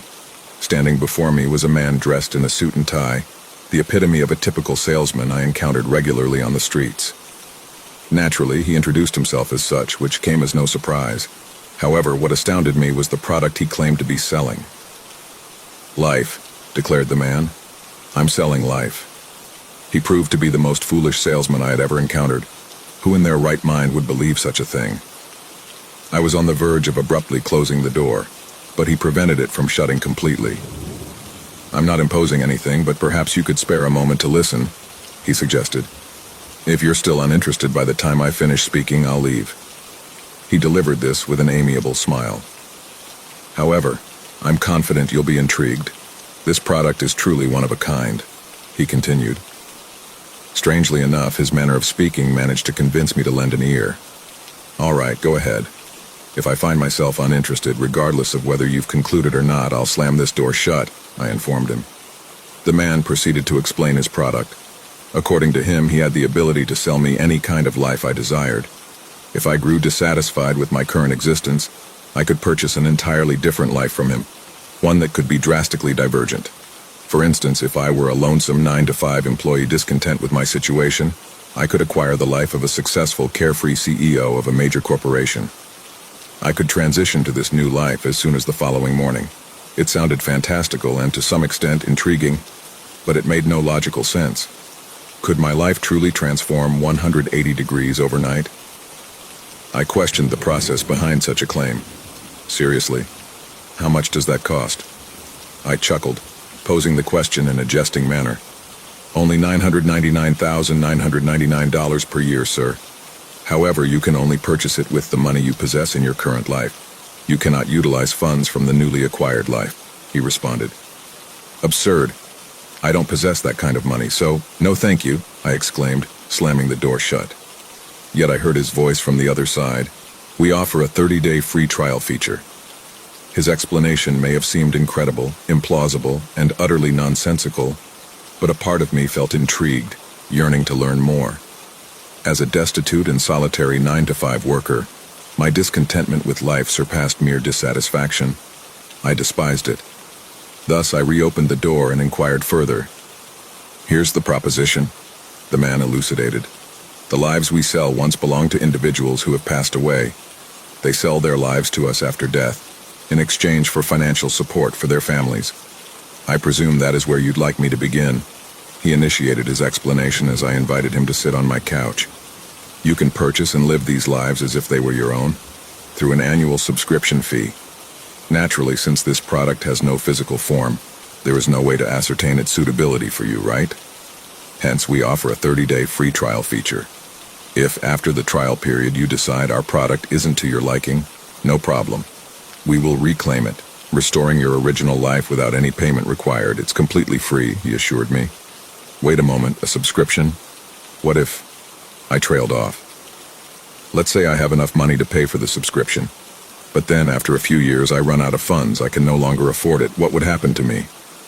An excellent question, sir, the salesman replied, brimming with excitement. In such a scenario, he continued, I would pay you another visit to inform you that the life you are currently living, the life you purchased, will be reclaimed. By the following morning, you will be returned to your previous life. Don't worry, the entire process incurs no additional cost. It's completely free of charge, he added. I found it rather intriguing. All you have to do, sir, is sign your name right here, the salesman said, producing a sheet of paper and pointing at the bottom where it read, Customer's Signature. Is there any risk? I inquired, seeking reassurance. No, sir, no risk at all. Trust me, there's no need to worry, he replied, maintaining a friendly smile. Unless, of course, you were to harm the salesman offering you the trial, namely me, he added. Why would I do that? I don't think I would kill anyone for something like this, I laughed, considering it a silly jest. Well, people differ from one another, sir. You may not, but someone else might. It's merely a precaution. Unexpected occurrences do happen, sir.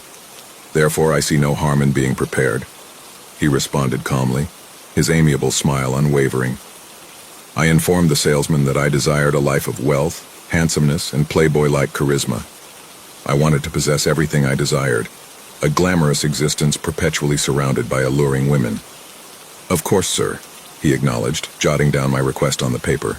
With a swift stroke, I affixed my signature at the bottom of the document, and shortly thereafter the salesman departed from my apartment.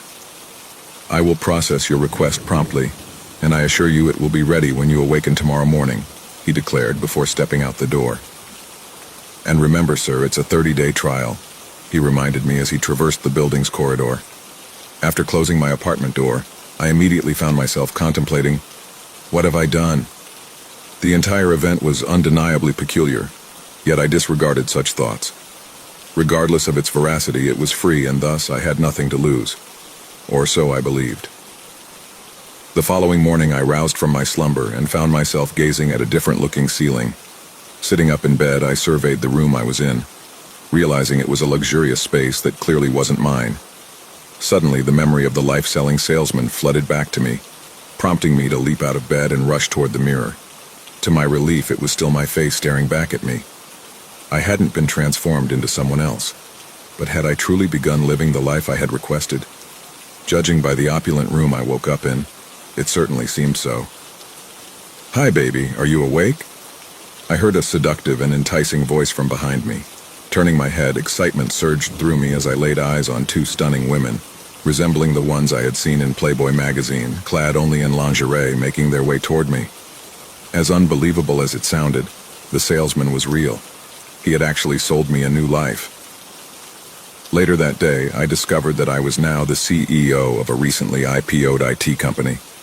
My life overflowed with wealth, desirable women, extravagant possessions, and all the glamour I had ever yearned for. It was the life I'd always dreamed of. For the next 30 days, I indulged in a captivating existence that never grew dull. Money, women, and all the things I cherished and longed for became mine. I live a luxurious life at my glamorous mansion, surrounded by alluring women gracing my bed. I go travel around the world wherever and whenever I want. I buy literally anything I wanted when I want it. Money is never an issue, not even the slightest. Neither do power, strength, influence, and anything in between. In my 36 years of living prior to this life-altering moment, nothing came close to those extraordinary 30 days. They were the most exhilarating days I had ever experienced. I even found myself wishing that the salesman would never reappear to take away this magnificent life from me. But I was mistaken. Exactly at 11:59 p.m. in the dead of night on the 30th day, I heard a ring at my door.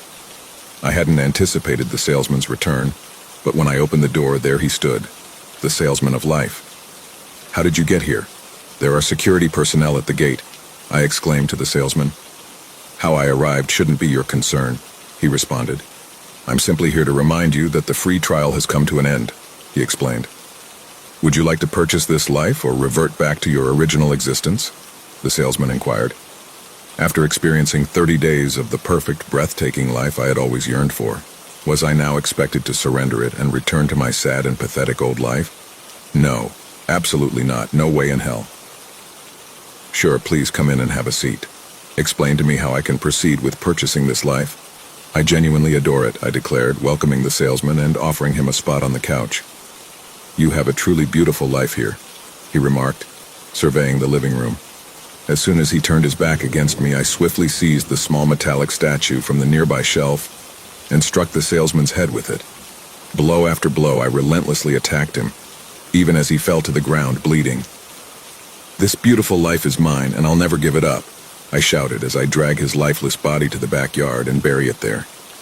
Once I finished, I promptly cleaned myself up and ascended the stairs, joining 2 sleeping naked women on my enormous bed. This perfect and beautiful life is now mine. Forever, I shouted to myself. Ding-a-ling. Once again I heard a ring at my door. Who the hell is that again? I thought as I walked toward the door. My security personnel should have been guarding the gate. No one should have been able to reach the door to ring the bell except for my security personnel himself. And he shouldn't have to, as he also has the key to the door. When I opened the door, I saw a man standing behind it with his back against me. As the man turned around to face me, I immediately saw the face I recognize, the face I would never expect to ever see again, the face of the salesman of life, the man I had just killed and buried in my backyard a few minutes ago. "What the fuck? No, no way, no way, no!" I screamed in horror, collapsing to the floor, and instinctively crawled my ass back inside. My jaw dropped and my eyes widened in terror. "Good evening, my good sir." He greeted me with a strange and creepy smile on his face.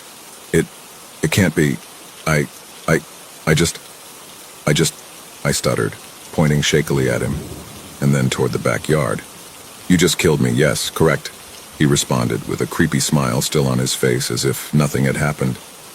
"You are supposed to be there," I yelled in horror, pointing my finger again at my backyard. "I am, sir," he said, "I am." He paused for a moment before continuing. "But there are thousands of me, scattered around the globe, selling life. There's no point in trying to kill me because I'll send another me to continue where the job left off. I am here, sir, just to inform you about the procedure." The salesman began explaining himself, something he hadn't had the chance to do earlier because I struck him dead before he even could speak. "Our system is mostly automated, however it needs to be triggered by the final statement being disclosed. If you really had to kill me again, sir, I will have to send 3 guys back here. All of them, of course, being myself, in which the 2 would pin you down on the floor while the last one discloses the statement. So please, don't make this difficult for either of us, as killing me, no matter how many times, is pointless. Do I make myself clear?" The salesman stared at me in silence for a few seconds that felt like a week. I didn't say a word. "I take that as a yes," he said. "So, sir," the salesman continued his explanation, "there are 2 ways this may go. And since you already tried to kill me once, I assumed you refused to return to your original life. I am deeply apologize, sir, but you can't just get away with killing the salesman. If you think I'll just revoke you life and that's it, you're mistaken. If you think the punishment would be for me to kill you in return, again, sir, you're also mistaken. That would also be considered as getting away with murder. That's not going to happen." "What would happen to me then?" I asked out of curiosity, shivering from head to toe. "As I mentioned when I first paid you a visit, sir, you can return the life you took during the 30-day trial for free without any payment," the salesman began speaking. "Unless, of course, you killed the salesman who offered you that life. In that case, your original life, the entire life you were born into, becomes the payment. The price for such an act is that we will take away your life, the new life, that was in trial version, as well as the life you're born into. Then we will thrust you into another existence much worse than the one you had before," he explained. By worse, it could mean anything. For instance, a helpless existence where a terrible accident had happened to you and left your entire body paralyzed. The life where you're confined to a hospital bed, unable to do anything but sleep and regret everything you've done, for the rest of your life, that you and I wouldn't know for how long. The salesman continued his unsettling explanation. I couldn't imagine the life he had just explained to me to be actually happening. It was extremely horrifying to even think of. That's horrible," I muttered. Is there anything I can do to change this, whatever that means?" "I am deeply apologize, sir," the salesman responded. "But no. The version of life I explained to you, sir, was just an example. It could be any other way. Could be worse. Can't be better. Not even slightly. You have a chance to keep this version of life you have right now, though," the salesman said again. What I just heard coming out from his mouth was something I would never expect, considering that I had killed him once. "I have? For real?" "Yes, sir. The downgrade of your life started when you wake up from your first sleep after hearing the statement. As long as you remain awake from this moment onward, this life you have right now will remain yours." "Oh, fuck you. And you expect me to stay awake for the next 20 years? The salesman laughed uncontrollably. "You can try, sir," he said while trying to hold his laughter. "You can try. You're not our first customer who tried to kill the salesman. It should come to no surprise to you." The salesman spoke again, tidying up his suit and tie as he blurted out word by word. "The longest our previous customer tried to hold off their sleep is a month." "Well, 28 days, he corrected himself. "Let us all see if you can break the record and outlive our record-breaker customer." Once again, I heard the salesman laughing maniacally as he started to turn his back against me and walk toward the door. That time, I wasn't just hearing the sound of laughter of a one man. I felt like I heard the sound of countless of people laughing around me. It felt like I was being mocked and laughed at by countless of invisible people. The second that strange and creepy salesman of life walked 3 steps away from where he originally stood, I started seeing him fading and then vanished into thin air. I was left trembling. Now it has been 1.5 weeks without sleep for me since the final statement from the salesman of life. And I can't stand it anymore. I feel myself dozing off. I could fall asleep any second now.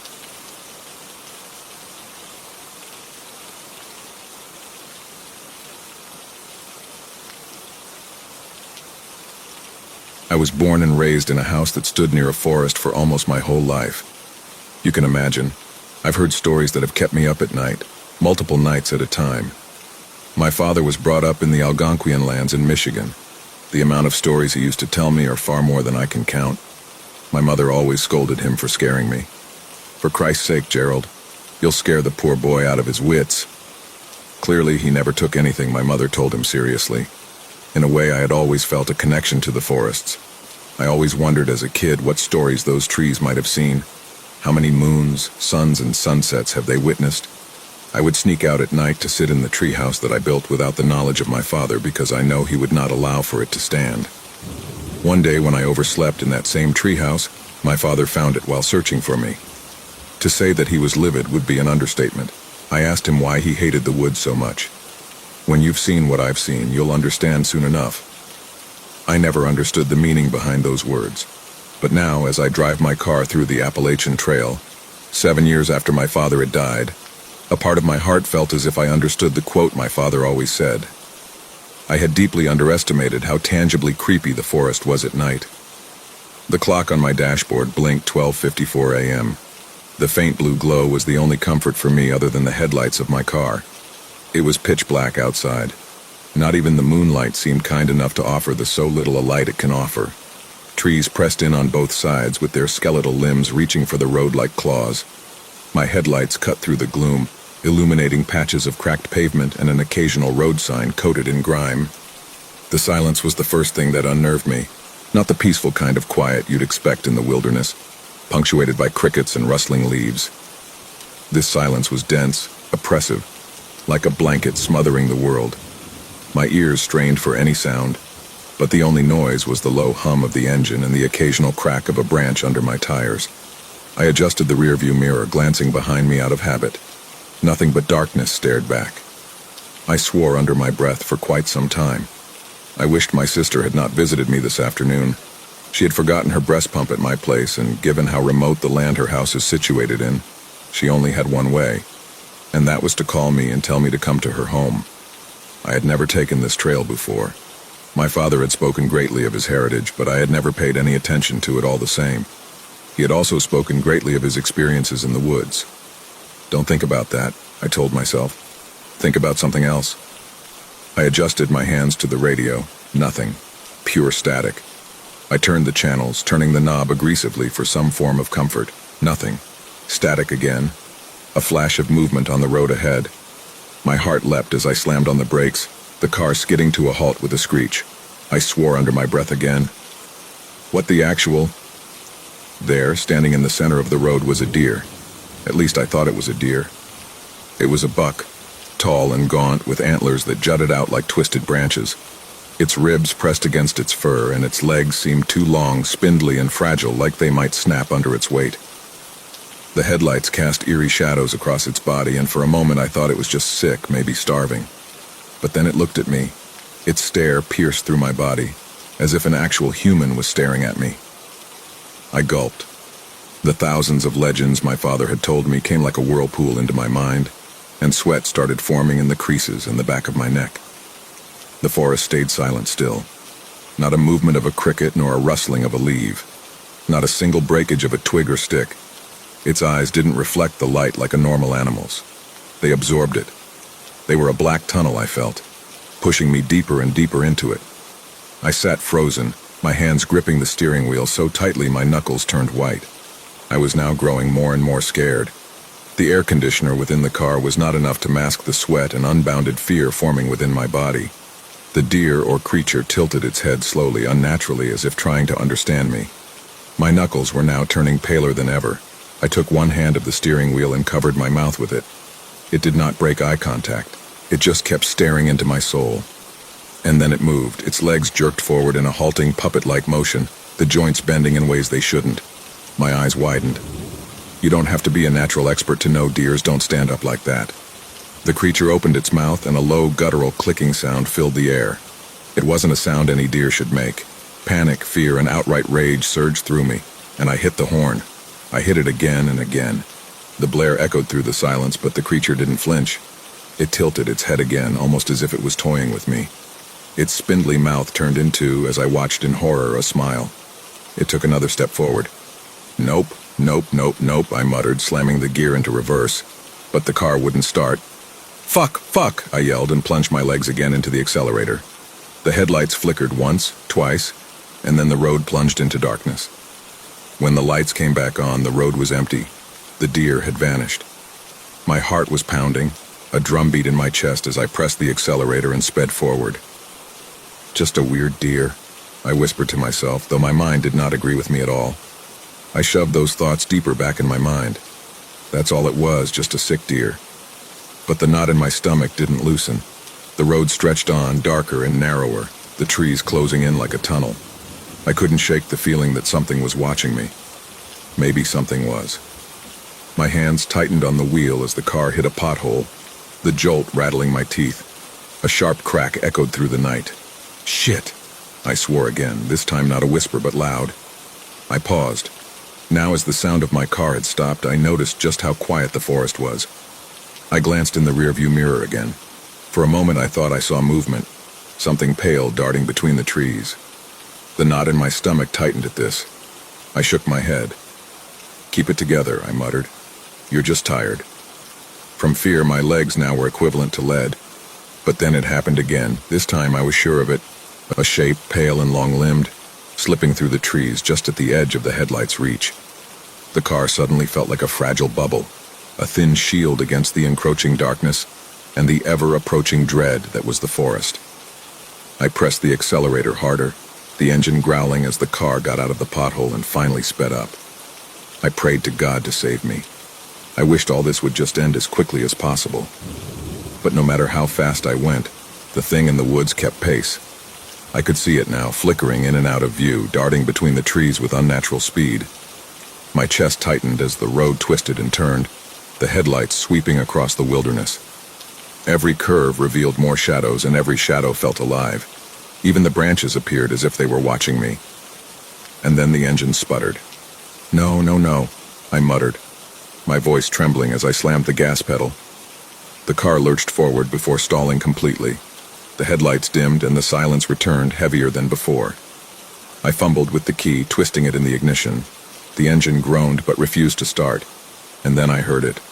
The clicking sound, that guttural sound that deer, or whatever it was, had made. It started faint, a rhythmic, bone-chilling noise that grew louder with every passing second. It was coming from the woods, circling the car, closing in.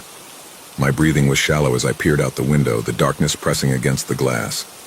My breath had fogged the window, and then I saw it. The creature stepped into the beam of the dying headlights. My breathing became faster as it walked on its hind legs. Its body contorted and stretched, the thin fur barely clinging to its frame. The antlers jutted out at unnatural angles, and its eyes, those hollow black pits, seemed to pierce through me. It opened its mouth, and the clicking sound turned into a low, guttural growl. My hands shook as I turned the key again, desperate. The engine roared to life, and I slammed the gas pedal. The car jolted forward, the tires spinning on loose gravel before catching traction. The creature lunged, its bony hand slapping against the rear window with a sickening thud. "Oh my fucking God," I swore loudly, but did not stop. I lunged at the accelerator. I didn't look back, I couldn't. My only focus was the road ahead, the beam of the headlights cutting through the oppressive darkness. The clicking sound faded, but the feeling of being watched never left. I drove like a madman, my heart pounding, my hands slick with sweat. When I finally reached the edge of the forest and the distant glow of my sister's house came into view, I almost cried with relief. I didn't tell my sister what had happened. I couldn't. How could I explain something even I didn't understand? But as I took the breast pump out of the trunk, I noticed something. A scratch deep and jagged running the length of the car's rear window, and in the dirt on the back windshield, scrawled with one bony finger, was a single word: mine. Even now, weeks later, I can't shake the feeling that something followed me out of those woods. At night, I hear faint clicking sounds outside my window, and the shadows seem to move when I'm not looking. I made a mental route to myself to never invite my sister over again. But sometimes I dream of those hollow eyes staring at me from the darkness, and I know it's still out there, waiting.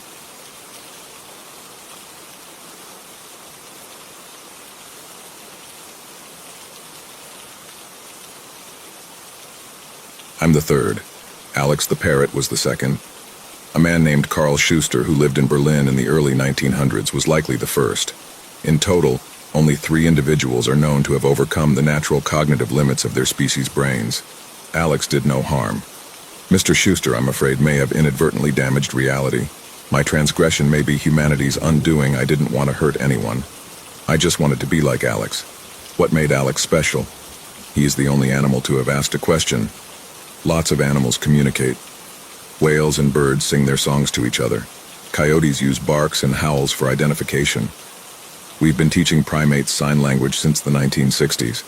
But these animal tweets and howls and signs aren't language.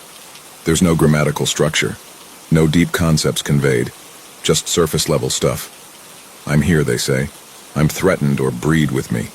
Animals manage to transmit information and even desires through their species' form of communication. But none of the thousands of animals observed by science have ever asked a question, except Alex. Alex was an ordinary gray parrot, purchased at a pet store by a researcher studying animal psychology. Alex was taught to identify shapes and objects and to speak the name of the items he was quizzed on. One day, while being taught to identify different colors, Alex turned to a mirror and asked, "What color is Alex?" This is the only known case of an animal asking a question. Even the famous gorilla, who liked to pose for pictures with his kitten, and the chimpanzee raised as a human child, never managed to ask a question. As you cuddle up on the couch with Mr. Snugglekins the cat, or make Mr. Woof Woof the dog beg for treats, think about what it must be like to have an animal mind. Animals' brains cannot even conceive of the idea of asking a question. They can wonder things. When's dinner? Is this new person a threat? But the notion of using communication to get answers is beyond their capacity. The gulf between us and our beloved animals is truly vast. Now let's take the next logical step. Is there a mind? Can there be such a mind, that is to ours like ours are to animals? What thoughts are permitted by the laws of physics but are unattainable to the limited machinery of our brains? What if we could improve our own cognitive infrastructure, so our own minds could grasp these currently unattainable ideas? What lies beyond the ability to ask questions? Hyper questions. What are they like? What is their purpose? Is there hyper love, hyper joy? What accomplishments lie beyond our grasp? I used to believe that these ideas amounted to only pointless philosophical wondering. Just stuff to talk about while you're passing the joint around. Then I learned about Alex, who somehow broke past the cognitive limit of animal thought. If Alex can do it, maybe it's possible for a human to do it. Maybe, I thought, I can do it. Unfortunately, it is possible for a human to do it. And unfortunately, I did. In 2015, dozens of social media users posted images of a confused-looking elderly man slowly driving in circles in a Walmart parking lot. The emblem on the back of the car said he was driving Toyota Reno. Toyota denies that a vehicle called a Toyota Reno ever existed, even as a prototype. I'm not the first researcher to set off on a project to improve human cognition. The eugenicists whose work flourished at the dawn of the 20th century may have been the first people to search for ways to adjust to the human mind. Of course, they had their own spin on the endeavor that, let's just say, didn't age well. Take a look at this, an excerpt from the Proceedings of the Third Berlin Conference on Eugenics, 1904, translated from the original German by me. The session on Friday afternoon was opened by Mr. Gerhard van Wagenen, who presented the report of the Berlin Directed Intelligence Improvement Society. If we are to develop ways of improving the overall intelligence of the human breed, Mr. van Wagenen argued, we must have, as a guidepost, the ultimate limit of human intelligence. Only when we know this limit can we pose the fundamental question of our effort. Are we to use selective breeding to improve average human intellectual fitness in a population? Or are we to find ways of advancing the limit of human genius itself into areas that no individuals born to date have occupied? Our immediate research goal was therefore to find individuals for whom the light of genius burned, not just at all, but brighter than the lights of all others of that intellectual rank. We sought to find the one individual currently alive who can look down on literally all the rest as his intellectual inferiors. It is known that in the mass of men belonging to the superior classes there is found a small number who are characterized by inferior qualities. And in the mass of men forming the inferior classes, one can find specimens possessing superior characteristics. Therefore, we shall search wherever those of superior intellect may be found, without regard to their current station. Inferior classes, intellectual rank, try putting that in a research grant proposal today. Mr. van Wagenen and his assistants set out across Berlin and asked thousands of people a single question. Of all the men you know who are still alive, who amongst them is the most intelligent? They carefully reviewed the resulting list of thousands of names. They removed the duplicates in any female names that ended up on the list. Those crazy eugenicists, right? They tracked down each of these men who ranked as the smartest known by at least one male resident of Berlin, and asked them the same question, generating a second stage list, the most intelligent people known to a group of individuals already considered very intelligent. And they kept going. They generated the third stage names, found those people and had them produce a list of fourth stage names, and so on. This project took a year. There was a running joke in Berlin that Mr. van Wagenen would only stop when the last name on the list was his own. But to Mr. van Wagenen's credit, he did not rig the study to identify himself or one of his patrons as the one individual who can look down on literally all the rest as his intellectual inferiors. Indeed, Mr. van Wagenen eventually concluded that his year-long study was a failure. A fraction of the people named, about 8%, simply could not be found. We were appalled to note that a small percentage of the respondents identified themselves as the most intelligent man they knew.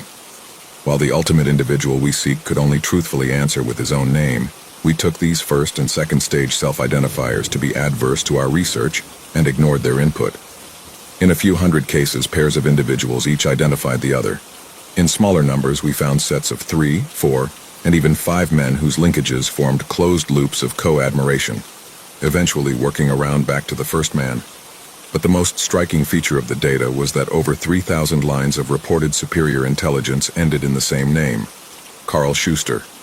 Mr. Schuster had been a successful industrialist before suddenly retreating from public view later in life.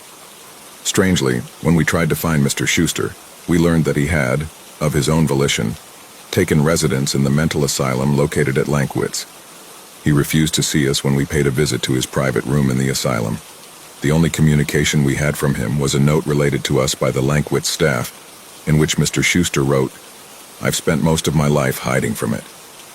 I have isolated myself here, with the notion that the confused noise of mental anguish that surrounds me would act as a form of concealment.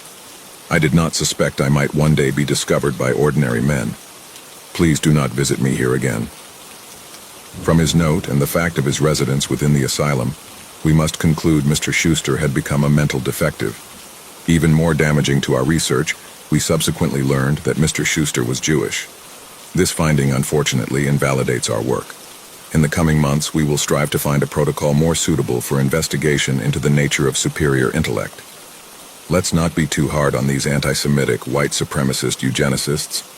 I'm willing to cut them some slack because I've done far, far more damage to mankind than all of these guys combined. I should have listened to Mr. Schuster's warning. I should not have let it find me.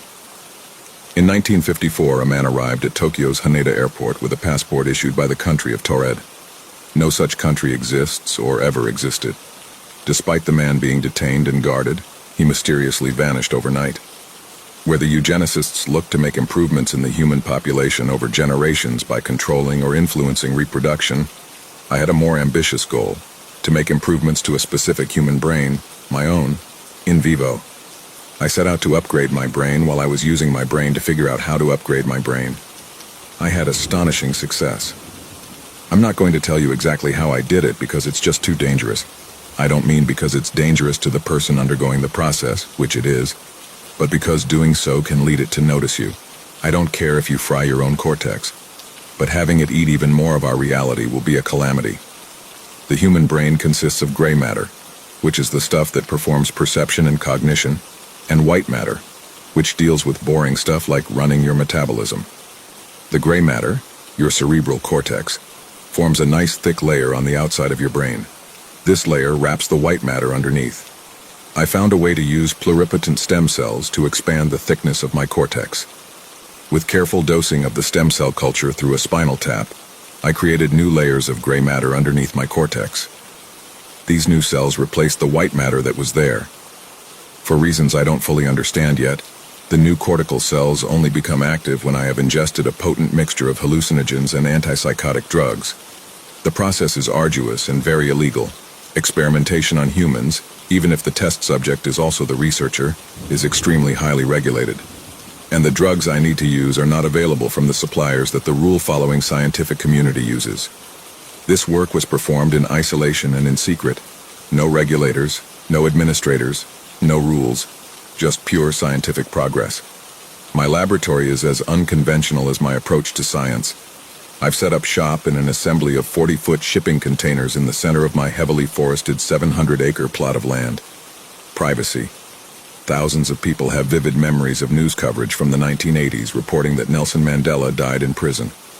In the reality that most of us know, Mandela died in 2013, years after his release. Uplift number 1 to 3 cubic centimeters. By last October, after 6 months of stem cell treatment, I estimated that I had added a total of 3 cubic centimeters of gray matter to my baseline cortex volume. I could already feel the effects of the diminished volume of white matter. My sense of smell and taste were all but gone. My fine motor control was diminished. I had weakness in my legs and arms, but I had 3 cubic centimeters of fresh cortex to work with. I only needed to activate it, to uplift myself as I came to call the process of thinking with an expanded brain. I planned for the first uplift as if I was planning a scientific expedition into an uncharted jungle. I stockpiled food and water. I stockpiled lots of drugs. I bought 100 blank notebooks to record my uplifted thoughts in. I filled a 7-day pill container with hallucinogens and antipsychotics. I scratched off the Monday, Tuesday, etc. labels on the pill compartments and relabeled them. Hour 0, hour 1, and so on. I planned my first uplift to last 7 hours. Over those 7 hours, I learned how to make use of the new, extra capacity in my cortex. I filled notebook after notebook with increasingly complex thoughts. Here are a few excerpts. Hour 1, the linguistic mathematical relational resonance is far stronger than most have suspected. Hour 2, questions lacking prepositional multipliers of context prevent full expository yet, but there is still an I in the premise. By the 5th hour, I was fully uplifted, asking hyper questions and providing my own hyper answers. What did the musings of a fully uplifted mind look like? Page after page of this. The most merciful thing in the world, I think, is the inability of the human mind to correlate all its contents. We live on a placid island of ignorance in the midst of black seas of infinity, and it was not meant that we should voyage far. The sciences, each straining in its own direction, have hitherto harmed us little. But someday the piecing together of dissociated knowledge will open up such terrifying vistas of reality, and of our frightful position therein, that we shall either go mad from the revelation, or flee from the deadly light into the peace and safety of a new dark age.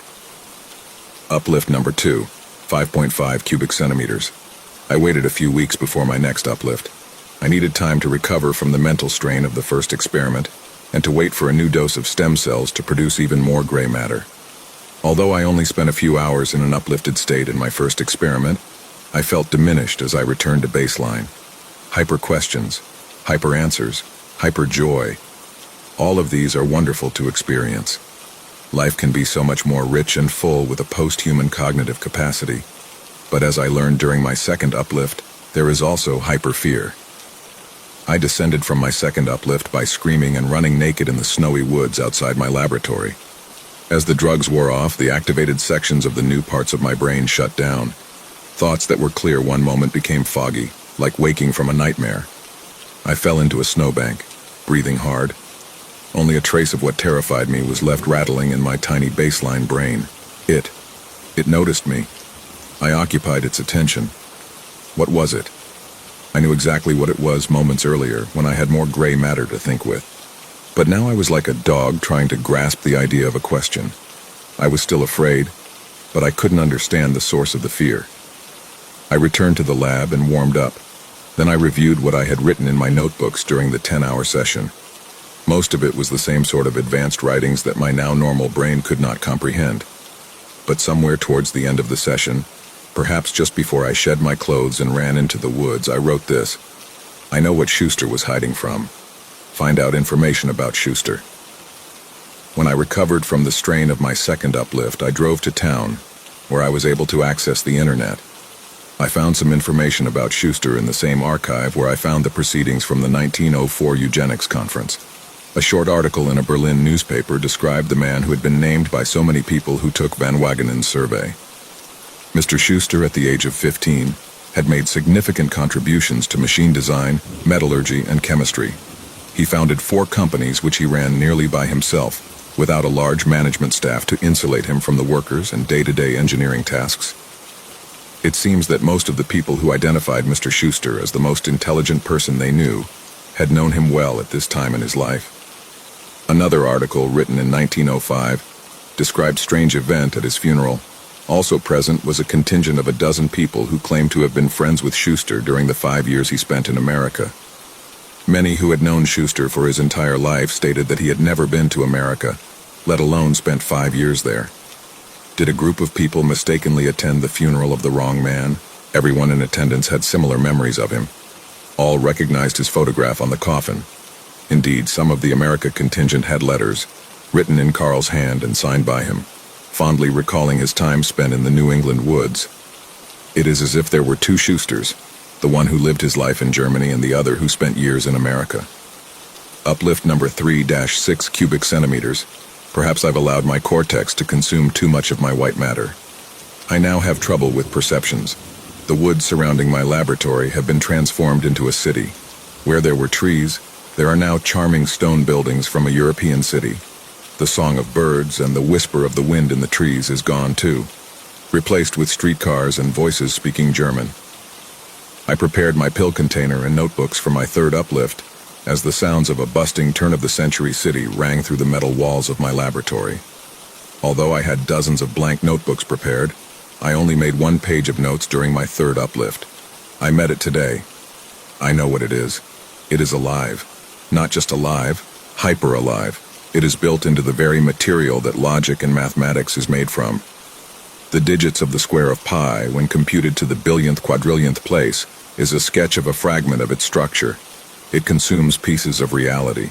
It weaves them into its being and leaves the tattered shreds of logic and causality to haphazardly mend themselves.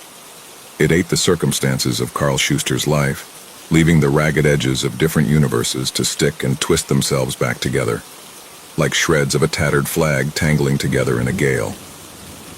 It has only begun grazing on the small corner of hyper-reality where humanity lives. Imagine a cow eating grass from a field where humanity lives like a small colony of aphids on a single blade of grass. It likes it here. It likes the taste of reality here. I tried to tell it to go away, that we are here and have a right to exist. It replied to me in its way. I found its words at the bottom of a 12-dimensional fractal, woven into the grammar of a language with an infinite alphabet. It taunted me with a question. What flavor is Alex? Update to the proceedings of the Third Berlin Conference on Eugenics, 1904. Mr. Gerhard van Wagenen provided the committee with an update on his finding that the individual Mr. Carl Schuster was strikingly well represented in the responses of his survey on intelligent men. Mr. van Wagenen writes, upon further reflection of the results of my survey, I returned to Lankwitz again to try to meet with Mr. Schuster. I arrived to find his ward in an uproar, as only a few minutes prior to my arrival Mr. Schuster had been found missing. The preceding letter, which is reprinted here in its entirety, was found in Mr. Schuster's room. While the letter does not indicate where he went, or even how he managed to slip away from the asylum unnoticed, it does show the extent of his derangement. His detailed descriptions of question-asking birds, strange events from the future, and even methods of biological manipulation unknown to science are not the product of a mind that we wish to recreate. Perhaps intelligence, as a phenomenon of nature, is more complicated than we are able to appreciate with our current notions of science. If I may speculate even further, perhaps intelligence is a phenomenon we should avoid study of, lest we learn things about ourselves that it is best not to know.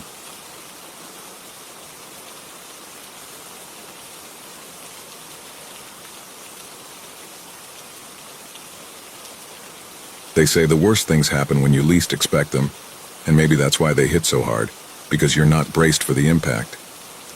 I wasn't. None of us were. It was just a normal Saturday night. Dinner was over and the dishwasher hummed softly in the kitchen.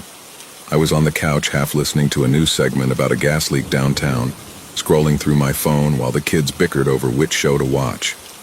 Come on, Danny. We watched your show last night. Amy, my 12-year-old, was clutching the remote like it was a lifeline. Her 10-year-old brother, Danny, was just as stubborn, yanking at the other end. He was thrashing about like a dog. That was 2 nights ago, he shot back. It's my turn. Guys, I called, not looking up, figure it out or I'm picking. That was all it took. Both of them groaned in unison and plopped onto the couch, suddenly united in their fear of my choice of content. In the kitchen, my wife, Sarah, was pouring herself a glass of wine. She leaned against the counter, watching us with a small smile. You're too soft on them, she teased, her voice warm and familiar. You know they're good kids, I said, finally looking up. Most of the time, they're half yours after all. Half mine, she repeated with a smirk. She took a sip and moved toward the table where she'd been working on her laptop all day. Papers were spread out in a mess only she could understand. Highlighted notes scattered like confetti. You still working on that proposal? I asked. Trying to, she replied. I swear if I don't get this submitted by Wednesday, I'm going to lose my mind. You won't, I said. You always pull it off. She smiled at that, and for a moment everything felt peaceful. Normal. The kids had settled on some cartoon, and their laughter filled the room, blending with the faint hum of the heater and the occasional clink of Sarah's wine glass against the table. Outside, the wind howled, rattling the windows like a restless spirit. Dad, Danny called suddenly, pulling me out of my thoughts. Yeah, bud? Do you think Santa's real? The question caught me off guard. I glanced at Sarah, who raised an eyebrow but said nothing. Why do you ask? I said carefully. He shrugged, looking unusually serious for a 10-year-old. Just, kids at school said he's not, that it's just parents pretending. Amy jumped in before I could respond. Of course he's real, you're just saying that because you didn't get an Xbox last year. I didn't want an Xbox, Danny shot back, his cheeks flushing red. Okay, I said, holding up my hands. Let's not start another war. Look, buddy, Santa's as real as you want him to be. Some people believe and some don't. It's up to you. He nodded, but I could tell he wasn't entirely satisfied.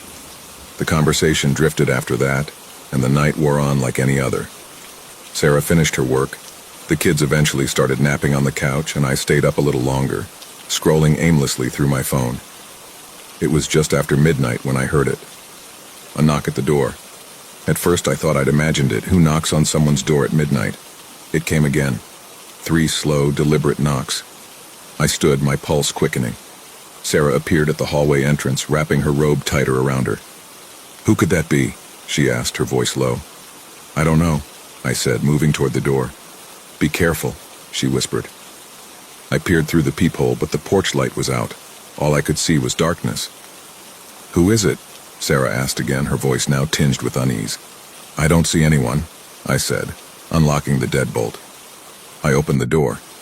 At first I thought the porch was empty. The cold night spilled into the doorway, making my breath plume in the air. Then I looked down and my heart skipped a beat. It stood there, no more than 5 feet tall, a life-sized elf, like something ripped straight from a Christmas store display. Its face was pale, painted porcelain with rosy cheeks and a frozen grin that stretched unnaturally wide. Gears and springs peeked from cracks in its stiff wooden body, ticking faintly like an old clock. Its eyes, glossy and shiny, reflected the faint light from inside our home. Who is it? Sarah called softly from behind me. I didn't answer as I stared down at the thing. It cocked its head with a series of small clicks, its movements jerky and mechanical. Hello? I called out towards the empty snowdrifts billowing around my house, hoping to hear a response from whoever left this strange toy outside. The elf straightened abruptly, its wooden limbs creaking. A guest I am, come out of the cold, it said, its voice high and sing-song like a wind-up toy's excited melody. Let me in, if I may be so bold. What the hell? I muttered, stepping back instinctively. Who's at the door? Sarah asked again, now closer, her tone sharper. I turned to her, still holding the door halfway open. I don't know, it's a doll or something. Danny and Amy appeared behind Sarah, rubbing their eyes, curiosity quickly replacing their sleepiness. A doll? Danny said, trying to peer around her. Before I could stop them, the kids pushed past and their eyes went wide. Whoa, that's creepy, Amy exclaimed, though there was a trace of fascination in her voice. Get away from it, I said, my voice more authoritative now. The elf ignored me and stepped forward, its boots clinking faintly on the wooden floor. It tilted its head again. Your hearth is warm, your home is bright, it said, its voice lilting eerily. May I sit and rest tonight? Sarah looked at me, her face pale. Is this some kind of prank? I don't know, I replied. Before we could stop it, the elf had walked past us, its movements unnervingly stilted. It made its way into the living room and climbed into the armchair by the fireplace, sitting perfectly still. Hey, I said, my uncertainty shifting to frustration. Get out. Now, if there's someone operating this toy, I'm about to break it. The elf's head swiveled toward me, its eyes gleaming. Oh, my dear host, don't be so unkind, it sang, the rhythm of its voice discordant. You'll enjoy what I have in mind. Without thinking, I stepped forward and grabbed its thin wooden arm, yanking hard. The texture was smooth, cold, and unyielding. The elf didn't budge. I said, get out, I shouted, my voice shaking. I tried pulling it up from the chair, but its body twisted with a jarring series of whirs and clanks. Before I could react, its free arm shot up faster than I thought possible, slamming into my chest. Pain radiated through my ribs as I stumbled backward, clutching at the spot where its hand had struck. My breath came in short, ragged gasps. Dad! Danny cried, running toward me, but Sarah grabbed him, holding him back. The elf stood up next to the chair. Such behavior so unrefined, it said, shaking its head. But now the stakes are redesigned. What the hell are you talking about? I gasped, pushing myself up on trembling legs. It took a deliberate step closer, towering in its unnaturalness despite its small frame. Oh, brave you are, with strength and might, but now the stakes have taken flight. Blood for blood, my rules you break. The first game now has more at stake. What game? Sarah demanded, her voice shrill. The elf turned toward her, tilting its head with that dreadful clicking sound. The rules are simple, the stakes quite clear, it said, its sing-song voice grating. The games begin, the time is near. To lose, my friend, will cost you dear. What happens if we lose? Amy asked, her voice barely audible. The elf didn't answer at first. It just stared at her with those glassy, polished eyes. Then, with slow, deliberate movements, it raised one wooden hand and pointed at its face. Its painted features twisted and shifted with a soft click, click, click. For the first time, the mouth opened, revealing rows of jagged metal teeth. You'll see, it whispered. For a long moment, no one moved. The elf's thin mouth snapped back into place, and its unblinking eyes scanned each of us, the faint clicking and ticking inside its frame breaking the oppressive silence. What the hell do you mean, rules? I said finally. my voice trembling despite my effort to sound firm. The elf tilted its head in that unnatural way, its body creaking like an old door hinge. Rules are simple, don't you see? Play my games and play with glee. But lose, my friends, and you shall pay. A piece of you shall go away. What does that even mean? Sarah snapped, her fear turning into desperation. What do you want from us? The elf chuckled, a grinding metallic sound. I've traveled far on this cold, dark night to share my games and my delight. You'll play, you'll laugh, you'll surely scream. It's all just part of my grand scheme. I'm calling the cops, I said, reaching for my phone. No! The elf shrieked suddenly, its voice sharper than before. The noise sent a chill down my spine as the lights in the room flickered. The air felt heavy, suffocating. No calls, no cheats, no way to flee. Sit back down and play with me. The phone in my hand went dark. I tried turning it back on, but it was dead, completely unresponsive. Sarah checked hers too, shaking her head in panic. We can't do this, she whispered, her voice cracking. We can't just play along with this thing.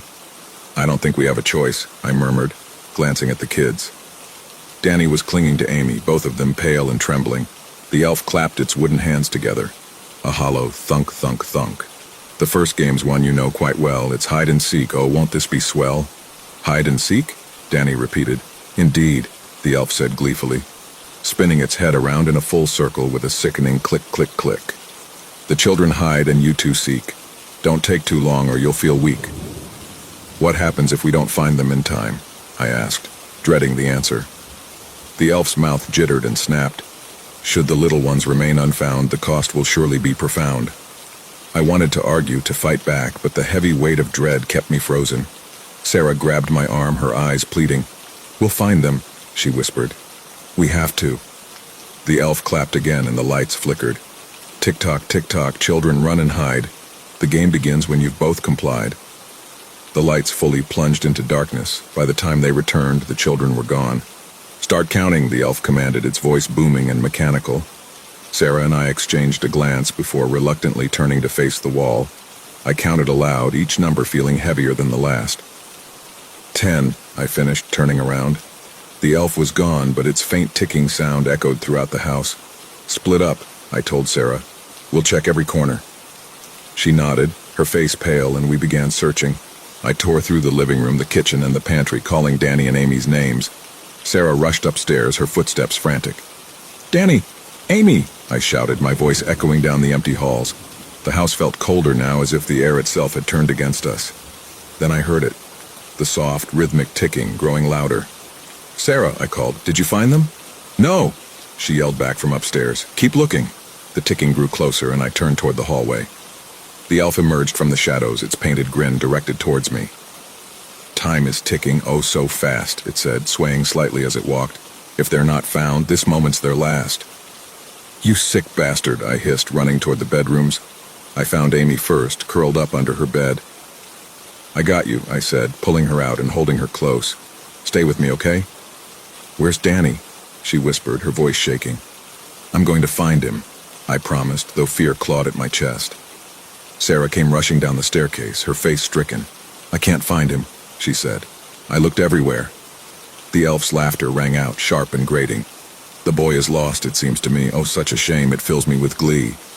No, I shouted, running past Sarah and tearing through every room. Danny, where are you? The ticking grew deafening, the sound burrowing into my skull. I burst into the basement, my chest heaving, and there he was, huddled in the corner, tears streaming down his face. I found you, I cried, running toward him. But it was too late. The elf appeared behind me, moving impossibly fast. Its wooden hand clamped over my shoulder and it shoved me aside. Too slow, it sang, dragging Danny to his feet. The boy screamed, kicking and thrashing, but the elf's grip was unrelenting. Stop, Sarah cried, rushing down the stairs. The elf opened its mouth, revealing those jagged metallic teeth. With a sickening crunch, it bit down on Danny's throat. His screams turned to wet gurgles as blood poured down his chest. I lunged at the elf, but it shoved me back with ease. Then in one swift motion, it tore something from Danny's neck, his vocal cords glistening and red. The elf held them up, inspecting them with childlike fascination. Then it pressed them to its own throat, and the gears inside whirred to life. What joy, the elf said in Danny's voice. Sarah collapsed to the floor, sobbing uncontrollably. I stared in horror as the elf's grin chattered, blood dripping from its painted lips. It tossed Danny's body to the floor like a discarded toy. "One down," it said, its voice now a chilling blend of its own and Danny's. "Shall we play again?" Sarah knelt down, her arms wrapped tightly around Danny's lifeless body. Blood stained her robe and hands, pooling around her knees, but she didn't seem to notice. Her sobs filled the room, raw and guttural, the kind of sound you never forget. Before we knew it, all of us were in the living room. Danny was gone. The elf stood near the fireplace, its painted grin wide and unnatural. Our son's voice echoed eerily from its throat, twisted and empty. "Such fun we've had. Oh, what a delight.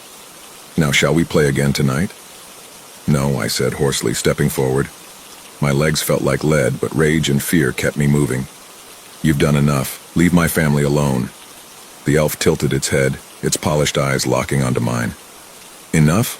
Oh, not at all. There's still so much to do, so many games to call. The night is young and the rules are clear. We'll play until dawn, or until none are here." "You monster," Sarah whispered, her voice trembling. She stood, her eyes filled with a fiery mix of grief and fury. "You can't keep doing this. You can't." "I can," the elf interrupted cheerfully, clapping its wooden hands together. The sound clacked like bones snapping. "And I will. The next game's here, and it's quite a treat. A guessing game. Oh, isn't that neat?" I spy with my little eye something blue. Sarah flinched at the words, but she straightened, her voice trembling but steady. "No," she said, "no more games." The elf's grin didn't falter, but the ticking sound emanating from its body grew louder, more insistent. "Refuse to play, and you'll face the cost. Tick-tock, tick-tock, your time will be lost." I reached out and grabbed Sarah's arm. "We don't have a choice," I murmured, my voice shaking. "We have to play. We'll get through this. Just focus." She glanced at me, her face pale and tear-streaked, then nodded. "Fine," she said, her voice breaking. "Fine, something blue. The vase on the table. Is it the vase?" The elf clapped its hands again, swaying side to side like a delighted child. "Oh, no, no, no. Such a bad guess. Try again or face the mess." Sarah's breathing quickened as her eyes darted around the room. "The curtains. Is it the curtains?" The elf let out an empty laugh, its head twisting sharply to one side with a click, click, click. "Wrong again. But don't despair. You've still got one more guess to spare." Amy whimpered from the corner, her small frame shaking as she clutched her knees to her chest. "Mom," she whispered, "please get it right." "I'm trying," Sarah said, her voice cracking. "I'm trying." She turned back to the elf, her hands clenched into fists. "The picture frame on the mantel, it's blue. Is it the picture frame?" The room fell deathly silent. The elf stood perfectly still, its ticking growing louder, each sound like a hammer striking metal. Then it slowly shook its head, its grin somehow widening. "Oh, so close, but not quite true," it said, stepping toward her with deliberate, jerky movements. "And now I'll take what's owed from you." Sarah stumbled back, her eyes wide with terror. "No," she whispered, shaking her head. "No, please. Please, don't." The elf moved faster than anything in its mechanical body should have allowed. In a blur of wood and gears, it grabbed Sarah by the face, its wooden fingers clamping over her temples, its fingers over her eyelids. "Stop!" I shouted, rushing forward, but the elf turned its head toward me, its glassy eyes glinting. The weight in the air grew heavy, suffocating, pinning me in place. No matter how much I strained, I couldn't move. Sarah screamed, a piercing sound that cut through the room as the elf tightened its grip. Blood began to seep from the corners of her eyes, dripping down her cheeks like crimson tears. "Please," Amy cried, her voice breaking. "Leave her alone." The elf ignored her. With a sickening pop, it pulled its hands back, holding something wet and glistening in its grasp. Sarah's eyes. Sarah curled up on the floor, her hands clawing at her face as blood poured from the empty sockets. She let out a guttural wail, her body convulsing in agony. The elf held the eyes up to the light, inspecting them with a childlike fascination. Then, with slow, deliberate movements, it pressed them into its own face. The gears inside its head whirred and clicked, and when it blinked, the eyes moved, alive yet utterly wrong. "Ah, such fine eyes," it said, its voice pleased. "They suit me well, don't you agree?" Amy ran to Sarah's side, sobbing as she tried to help her mother, who writhed on the floor, her screams echoing through the house. I could only stare, frozen in horror, as the elf turned its gaze toward me. "Shall we play again?" it asked, its painted grin stretched wide, its new eyes glinting with a sickening humanity. Sarah lay on the floor, her empty sockets weeping blood, her body trembling in silent agony. Amy knelt beside her, shaking as she pressed a dish towel to her mother's face, desperate to help in any way she could. I stood over them, powerless to do anything but watch, anger and fear knotting in my chest. The elf returned by the fireplace. "Such fun we've had," it said in its sing-song tone, tilting its head. "But there's more to play, let's not delay." "No more," I said, my voice raw. The elf twitched, its head jerking unnaturally as the ticking in its body grew louder. "No more?" "No more?" It giggled, the sound sharp and grating.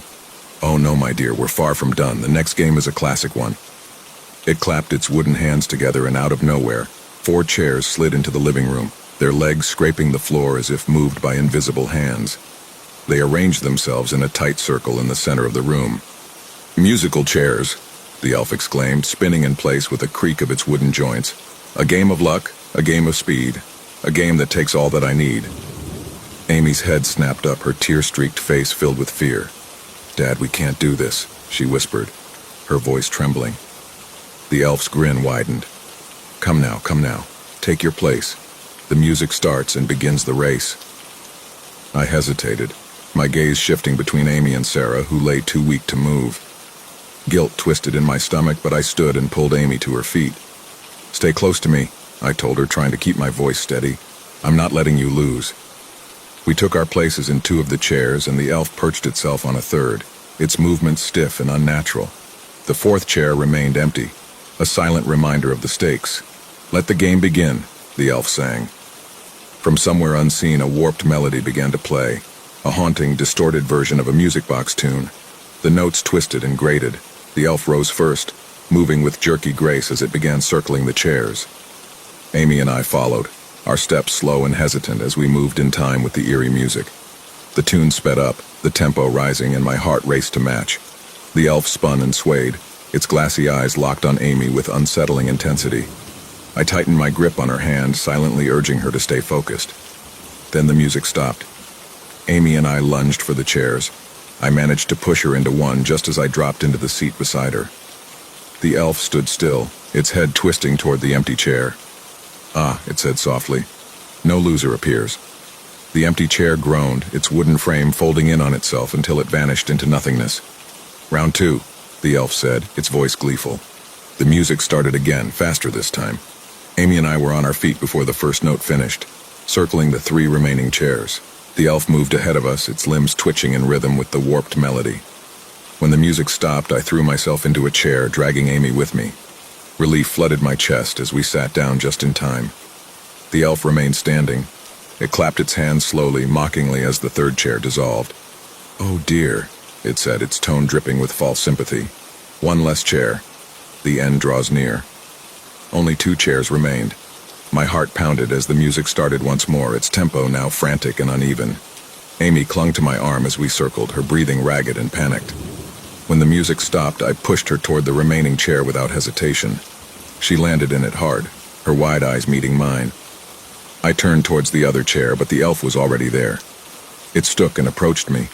Its wooden hands clamped down on mine, its grip like a vice.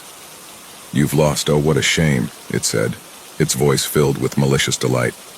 "But the rules are clear in this little game." Pain shot through my arms as its wooden fingers tightened around my wrists. I screamed, struggling against its impossible strength, but it was no use. With a sickening crack, it twisted my hands at the wrists and pulled.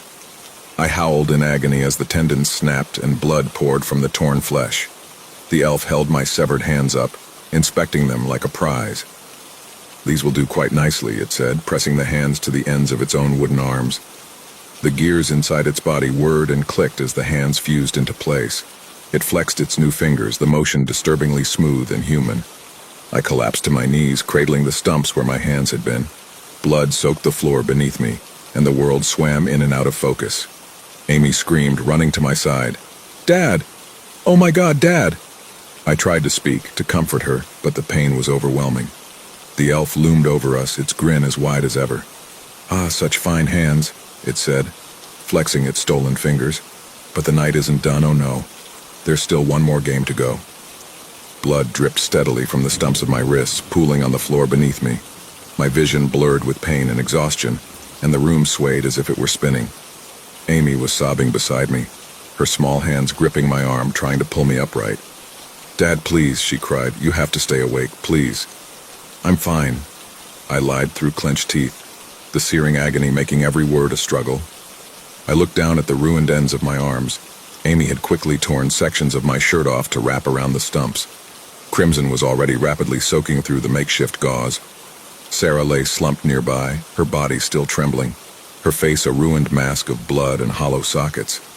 Her breathing was shallow, but at least she was alive, if barely. The elf stood across the room, flexing its new fingers, my hands now eerily human against its wooden frame. Its stolen eyes blinked at us with unsettling precision. "Ah, the time is near, the end is nigh," it sang softly, almost to itself. "One last game before we say goodbye." I felt a surge of anger despite the pain. "Why?" I rasped, my voice raw. "Why are you doing this to us?" The elf turned its head sharply, its wooden neck creaking. "Why?" it repeated, as if amused by the question. "Oh, my dear friend, it's all just play. Games and laughter to brighten the day." "This isn't laughter," Amy snapped, her voice trembling but defiant. "You're hurting us." The elf crouched low, its face level with hers, its motherly eyes unblinking. "Hurt? Oh no, child, you don't understand. I only take what's fair, what's planned. The games are simple, the rules are clear. You've played so well, no need for fear." Amy flinched but didn't look away. "We didn't have a choice," she shouted. The elf straightened, its head tilting as if considering her words. "Choice? No, that's true," it said with a soft sigh. "But the fun would vanish if you could deny." The room fell silent, save for the faint ticking that emanated from its chest. "Enough," I said, forcing myself to my knees. The room spun and Amy reached out to steady me. "Just finish this, leave us alone." The elf clapped its hands loudly, the sound echoing through the room like a gunshot. "Very well," it said cheerfully. "The final game, oh, what a delight. It's charades we'll play on this cold, dark night." A chair slid into the room once again, though this time they weren't for us. The elf took its place in it, sitting upright and eerily still. Now, it said. "Pay attention, dear friends, the rules are simple. Guess before the game ends." It stood, its movements jerky and unnatural as it began to mime. At first, its gestures were exaggerated, almost cartoonish, but as the game went on, they became more erratic, more violent. Eventually, the doll raised its hands to its throat, mimicking choking. Then it dropped to the floor, convulsing in a grotesque parody of death. Its eyes rolled back, its wooden body twisting unnaturally as it acted out its charade. Amy clutched at me, her nails digging into my arm. "What is it doing?" she whispered, her voice shaking. "Guess," the elf hissed, its voice suddenly sharp, echoing with a metallic edge. "Guess or pay the price." "Someone choking," I said hoarsely, my mind racing. "Is it choking?" The elf froze, its head snapping toward me. For a moment I thought I'd guessed correctly. Then it laughed, the sound hollow and upsetting. "Wrong," it sang. It turned toward Amy, its stolen eyes narrowing. "The child has yet to try," it said, its tone almost gleeful. "A guess, young one, or you'll surely cry." Amy's lip quivered, her small frame trembling. I don't know," she stammered. "Try," it urged her, its voice insistent. "I don't know," she cried, tears streaming down her face. The elf's grin widened, its painted mouth stretching impossibly far. "Then the cost is mine to take," it said softly, stepping toward her. "No!" I shouted, lunging forward. But the pain in my arm sent me crashing to the floor. The doll loomed over Amy, its wooden hands gripping her jaw with surprising gentleness. She screamed, struggling, but its strength was unrelenting. "Such lovely teeth," it murmured. "They'll fit just right." Amy's cries turned to muffled shrieks as it forced her mouth open. With a sickening crunch, it began pulling her teeth free, one by one. Blood poured from her mouth as the elf worked methodically, each tooth dropping into its wooden palm with a soft clink. I screamed for it to stop, dragging myself toward her, but it was over before I could reach them. "Perfect," it said, its voice now layered. "Simply perfect." When it was done, the elf stepped back, holding a handful of bloodied teeth. Amy collapsed to the floor, her hands covering her mouth as blood poured between her fingers. "Such lovely teeth," the elf said, pressing them into its own mouth. Its grin widened as the teeth fused into place, gleaming red and white. Oh, how they shine, how they gleam. Amy collapsed to the floor, sobbing and choking on blood, her hands covering her ruined mouth. I cradled her as best I could, my body trembling with rage and despair. The doll stepped back, admiring its reflection in a nearby mirror, its stolen teeth gleaming unnervingly bright.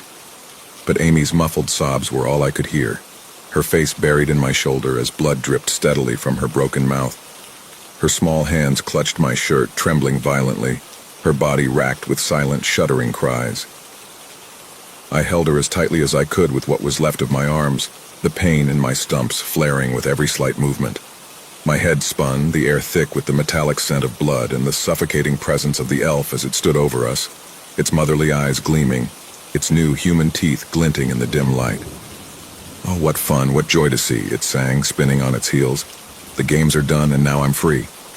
I stared up at it, my vision blurred with pain and tears. Why? I croaked, my voice broken and raw. Why us? Why our family? The elf paused mid-spin, its head snapping toward me with a sharp click. Its painted smile twisted into something almost thoughtful. Your door was near, your lights were bright. A perfect place to spend the night, it said with a mock bow. No reason, no rhyme, no grudge, no plight, just luck, dear friends, on this cursed night. You're a monster, I spat, though the words felt hollow. The elf laughed, a grating, hollow sound that echoed through the room. A monster, a villain, call me what you will, your tears and pain, they've been quite the thrill. But now, my friends, my time is done. I'll leave you here to grieve what's gone. It turned toward the door, its wooden limbs creaking as it moved. Sarah lay still on the floor, barely conscious, her breaths shallow and labored. Amy clung to me, her silent sobs breaking what was left of my heart. You can't just leave, I said, my voice shaking with fury and despair. After everything you've done, you can't just walk away. The elf paused at the threshold, one wooden hand resting on the doorknob. It turned its head slowly, its glassy eyes locking onto mine. Oh, but I can, it said softly, almost gently. The night is mine, the games are played. I've no more debts and no more to trade. Farewell, dear friends, and do take care. I'll visit again, somewhere. With that, it opened the door and stepped out into the cold night. Snow swirled around its figure, but no footprints marked its path as it disappeared into the darkness. For a moment, the house was silent except for the faint sound of Amy's muffled cries. Then the tension snapped, and I let out a shuddering breath, my body slumping forward. They're gone, I whispered, though the words felt meaningless. Amy didn't respond, just buried her face deeper into my shoulder. Sarah, I called hoarsely, forcing myself to crawl toward her. Sarah, are you still with me? She let out a weak groan, her head lolling to the side. Her face was pale, streaked with blood, and her hollow sockets wept dark red tears. I can't, she whispered, her voice barely audible. Can't see, can't feel. It's over, I said, though I wasn't sure if I believed it myself. It's gone. Amy whimpered, and I turned to her, my chest tightening at the sight of her swollen, bloodied lips and her trembling frame. Her eyes were wide with terror, silently begging for comfort I didn't know how to give. We'll get help, I said, though my voice shook with uncertainty. We'll get out of here. I forced myself to my feet, my legs unsteady beneath me. Blood dripped from the stumps of my wrists, leaving a trail as I staggered toward the front door. It hung open, snow blowing in across the threshold, the frigid air biting at my skin. The night was silent. No footsteps, no ticking, no sign of the creature that had destroyed our lives. We have to move, I said, turning back to Amy. She stared at me, her face streaked with tears, and nodded weakly. Sarah, I said, kneeling beside her and gently shaking her shoulder. We need to get out of here. Can you stand? She let out a faint whimper but didn't move. Her breathing was shallow, each exhale a rasping rattle. Dad, Amy mouthed silently, tugging at my sleeve. She gestured toward the door, her fear evident even without words. I nodded, swallowing hard. I'll carry her, I said, though the thought of lifting her with my injuries made me want to collapse. With Amy's help, I managed to get Sarah into my arms. Every movement sent fresh waves of pain through my body, but I pushed forward, staggering toward the door. The snow was deep, the cold slicing through my thin clothes as we stepped outside. The quiet was oppressive, the world around us utterly still. No neighbors stirred, no lights flickered in nearby windows. It was as if the entire world had gone silent in the wake of the nightmare. We made it as far as the driveway before my legs gave out.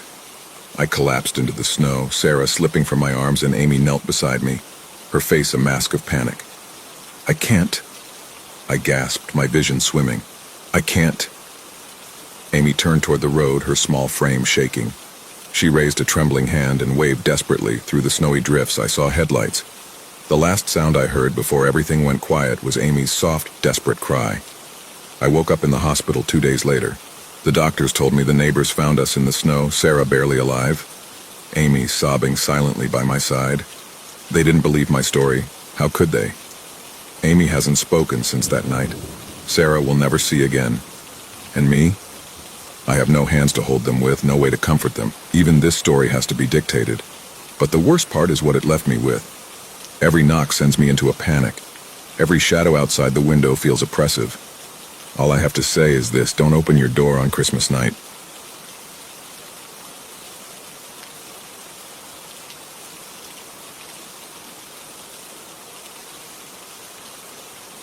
They called it the Murmuring House. It was an old house built at the end of Stevens Lane. It wasn't about the way it looked. Plain white stone walls, red brick tiles on the roof, and a beautiful garden full of flowers. It was the sounds. Every passerby talked about the same thing: the murmurs. The voices were extremely low, sometimes no louder than a whisper, but you'd always swear you heard them. Despite seeming to be in perfect condition, the house had been unoccupied for the last 7 years. The landlord had lowered the price 5 times, but nobody wanted it. Everyone had heard the stories, people losing their minds, entire families either dying or disappearing. It was enough to discourage anyone. The Millers were not one of those people. James Miller had just got himself a new job, and the family was getting pretty desperate for a home. They did not pay any attention to the stories about the house. The town gave the family a month because that was how long the victims usually lasted. Week 1. The family shrugged off the rumors. Small town tales, James told his wife Sarah as they unpacked. The son, Timmy, had greater problems, like fitting into a new school and making new friends. The worries of a spooky, haunted house seemed non-existent to the introverted boy. The house was really good for its price. 2 rooms, a study for James, and an amazing lawn. The house already had the essential furniture. The basement was off limits to the family, though. The landlord said something about unstable walls and asked them not to open it. The family happily agreed, not wanting to miss such an unbelievable offer. The house was too good, maybe the best they could find in the town. The murmurs started on the 3rd day. Sarah was the first to notice. At night, she heard a faint voice calling for her. "Sarah, honey, do you hear that?" She nudged her husband awake. "Probably just the wind outside, nothing to worry about, love," said James, half asleep. Sarah thought it made sense, but found it odd. All the windows in the room were closed. "Daddy, were you the one in the garden last night?" Timmy asked the following morning. "No, son, I was asleep. You must have heard the night guard," answered James as he prepared the breakfast. Timmy decided not to question any further, but he was sure the voice he heard in the garden belonged to his father, and it was calling his name. Week 2. By the 2nd week, everyone had experienced something strange which they couldn't explain. James would often snap out of a trance at his desk, only to find the phrase, "Can you hear us?" scrawled across his screen hundreds of times. He also received calls from unknown numbers, asking him to let us out. Sarah started finding strange, dark red spots all over the house. No matter how much she cleaned them, they would come back. While cleaning the basement, she found what appeared to be hundreds of names written on the basement walls. No matter how hard she scrubbed, she was unable in erasing any of them. The basement really was in a terrible state. The cracks and crevices made it look way older than the rest of the house. She did not want Timmy to get hurt while playing here, so she decided to lock the door once again. Timmy began speaking about a man in the basement whom he called the Ear Man. In his words, Ear Man was tall and covered in ears of all sizes. As his fascination with this Ear Man grew, he started speaking of how the figure whispered to him at night, sharing secrets about the house, and said he loved their voices. Soon, Timmy started whispering by the basement door, even drawing unsettling images of him on his bedroom wall, and spoke of his constant listening. His parents dismissed it, just imagination, even when they heard voices in the basement one night. Their own voices. Week 3. The family had fallen apart. James had barricaded himself in his study, driven to the brink by the relentless whispers that seemed to seep from every crevice of the house. He thought that isolation might silence the voices, but they followed him, growing louder in his solitude. His Word documents were filled with the same word over and over again. Listen. Notebooks once filled with ideas and notes were now consumed by frantic scrawls of the same request. The walls, once painted in a cozy shade of blue, now had the phrase carved and scratched all over them. Sarah kept scrubbing and cleaning the house, even when her hands turned raw and started bleeding, mumbling something about keeping the house happy. The dark red spots were all over the house now, originating from the basement and creeping all over the walls. It seemed like the walls themselves were bleeding. The house even crawled into little Timmy's dreams. Every night he'd have the same dream. All alone, standing at the top of the stairs that led to the basement. He would hear muffled voices behind the door. The voices of Mommy and Daddy. Earman would urge him to open the door and talk about how he couldn't wait for him to meet the others. The family stopped talking to each other. They didn't need to. The house whispered everything they wanted to hear. Week 4. When the Millers stopped responding to calls and doorbells, the neighbors grew concerned and alerted the police. Upon entering the house, everything appeared untouched, as if it had been cleaned meticulously. The sharp scent of bleach and disinfectant hung in the air, too strong to ignore. But when the basement door was unlocked, a wave of putrid odor hit them like a tsunami. Inside, the decomposing bodies of James and Sarah lay sprawled on the floor. The authorities couldn't determine the cause of death. Some speculated it was something they weren't willing to share. Timmy, their son, was nowhere to be found. 9 years have passed, and still, no trace of him. The only thing left to guide the detectives was the hundreds of names, including James, Sarah, and Timmy, scrawled desperately across the basement walls. The case was never solved, just another story lost in the whispers of the house. The town moved on. Another family consumed by the house, they all said. But at night, if you ever walked on Stevens Lane, passing by the house, you'd swear you heard them, James, Sarah, and Timmy, whispering and murmuring along with the past occupants. If you listen closely, you might hear your name too.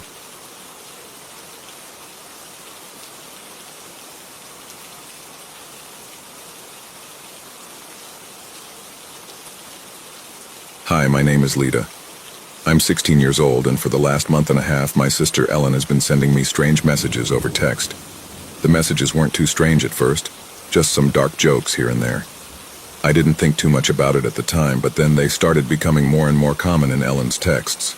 She eventually started sending news articles about people just having horrific things done to them. This is when I started becoming concerned, since I didn't think it was healthy for her to be constantly reading about messed up things, and I told her so.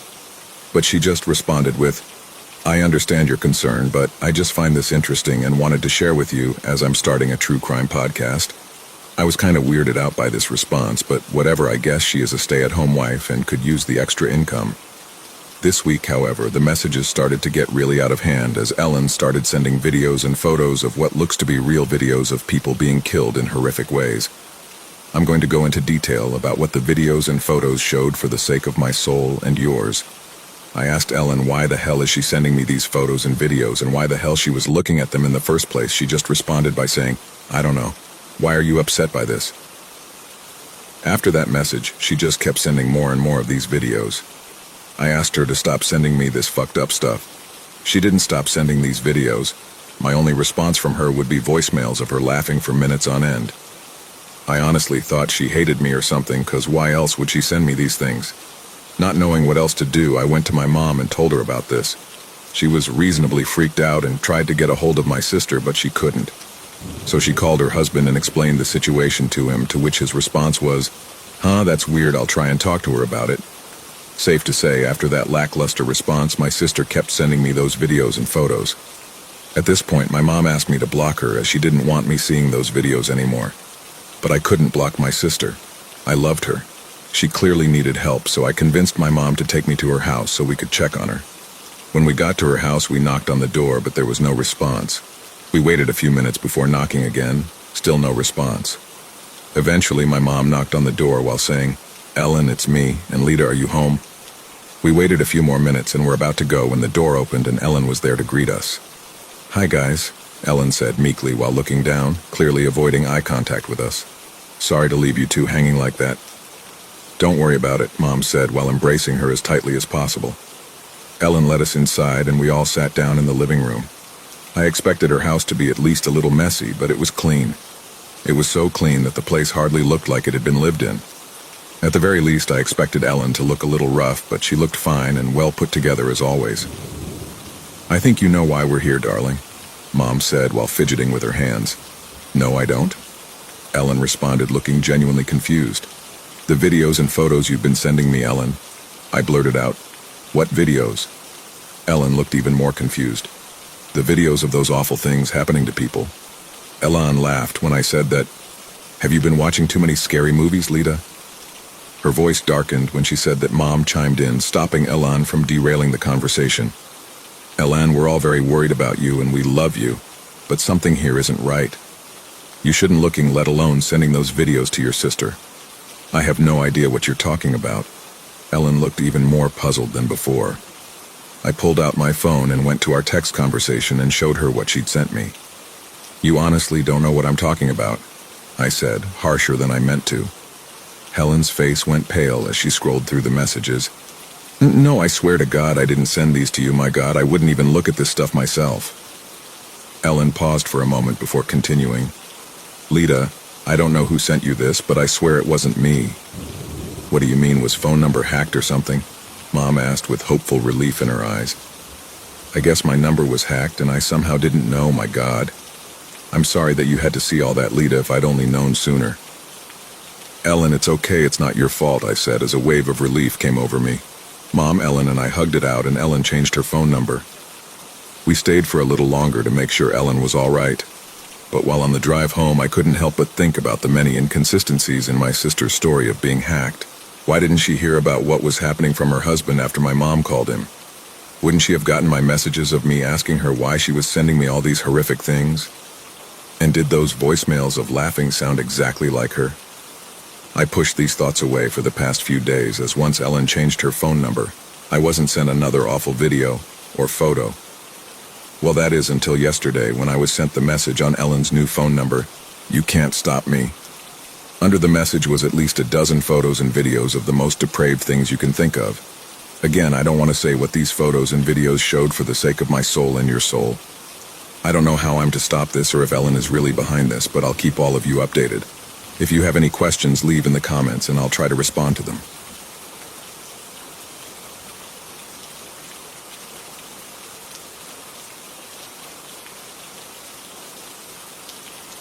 "You're a fucking animal, Tom." Cassandra, volatile with rage, tossed her husband's cell phone to the floor of their bedroom, intending for the device to clatter and crash melodramatically when it connected with the wood tile. It landed screen up and spun towards Tom's feet, gliding smoothly against the ground like an air hockey puck. He hastily bent over to stop his phone's forward motion, pocketing it without looking at the screen. Tom already knew what pictures would be opened on his messaging app. Instead, he went silent and did not argue, turning his head away from her and submissively placing his hands in the air. The motion was meant to represent a white flag of surrender, but more than that, it was a way of admitting guilt without asking for forgiveness. Wordlessly, he pushed past his wife to grab a pillow from his side of the bed and then paced quickly out of the room. Tom turned right as he exited, carefully stepping over a few unopened moving boxes to make his way to their new home's staircase. With a sound like rolling thunder, he stomped and pounded each foot against every step on his way up. Every petulant boom reverberated and echoed in Cassandra's mind. When Tom reached the attic, he bellowed something that was clearly meant to be a defamatory finale to his boyish tantrum, but she couldn't make out exactly what he said from where she still stood motionless in the bedroom. At that moment, any lingering regret about dosing her husband for the first time that morning with the curandero's poison evaporated from her. Remorse made steam by the molten heat of her seething anger. "If I'm an animal, you're a goddamned blood-sucking leech, Cassandra." Tom's retreat from his wife had been both unanticipated and expeditious. To that end, he could not think of a retort to her jab until he was 3 steps out of the bedroom, but he held on to the retort until he reached the safety of the attic's doorframe. He knew he could belt out his meager insult from that distance without fear of an additional counter-offensive. As soon as the words spilled from his mouth, he tumbled past the threshold into the attic and slammed the door behind him. It wasn't his fault Sheila was swooning over him, Tom smugly mused. She had volunteered those digital pin-ups of her own volition. That said, he had been actively flirting with the young secretary since the couple landed in Texas 2 months ago. Their marriage had been in a death spiral for years, in no small part due to Tom's cyclical infidelity. The cross-country move had been a last-ditch attempt at resuscitating their relationship, but of course, Maine was never the problem to begin with, so the change of scenery mended nothing. In his middle age, Tom developed a gnawing desire to feel warm-blooded and virile. Cassandra's despondency had the exact opposite effect. She made him feel undesired, sexually anemic. That night was not the first time he had called her a blood-sucking leech for that very reason. However, if Tom had been gifted the power of retrospection, he may have noticed that his wife's frigid disposition became the norm after the discovery of his second affair, not after his first.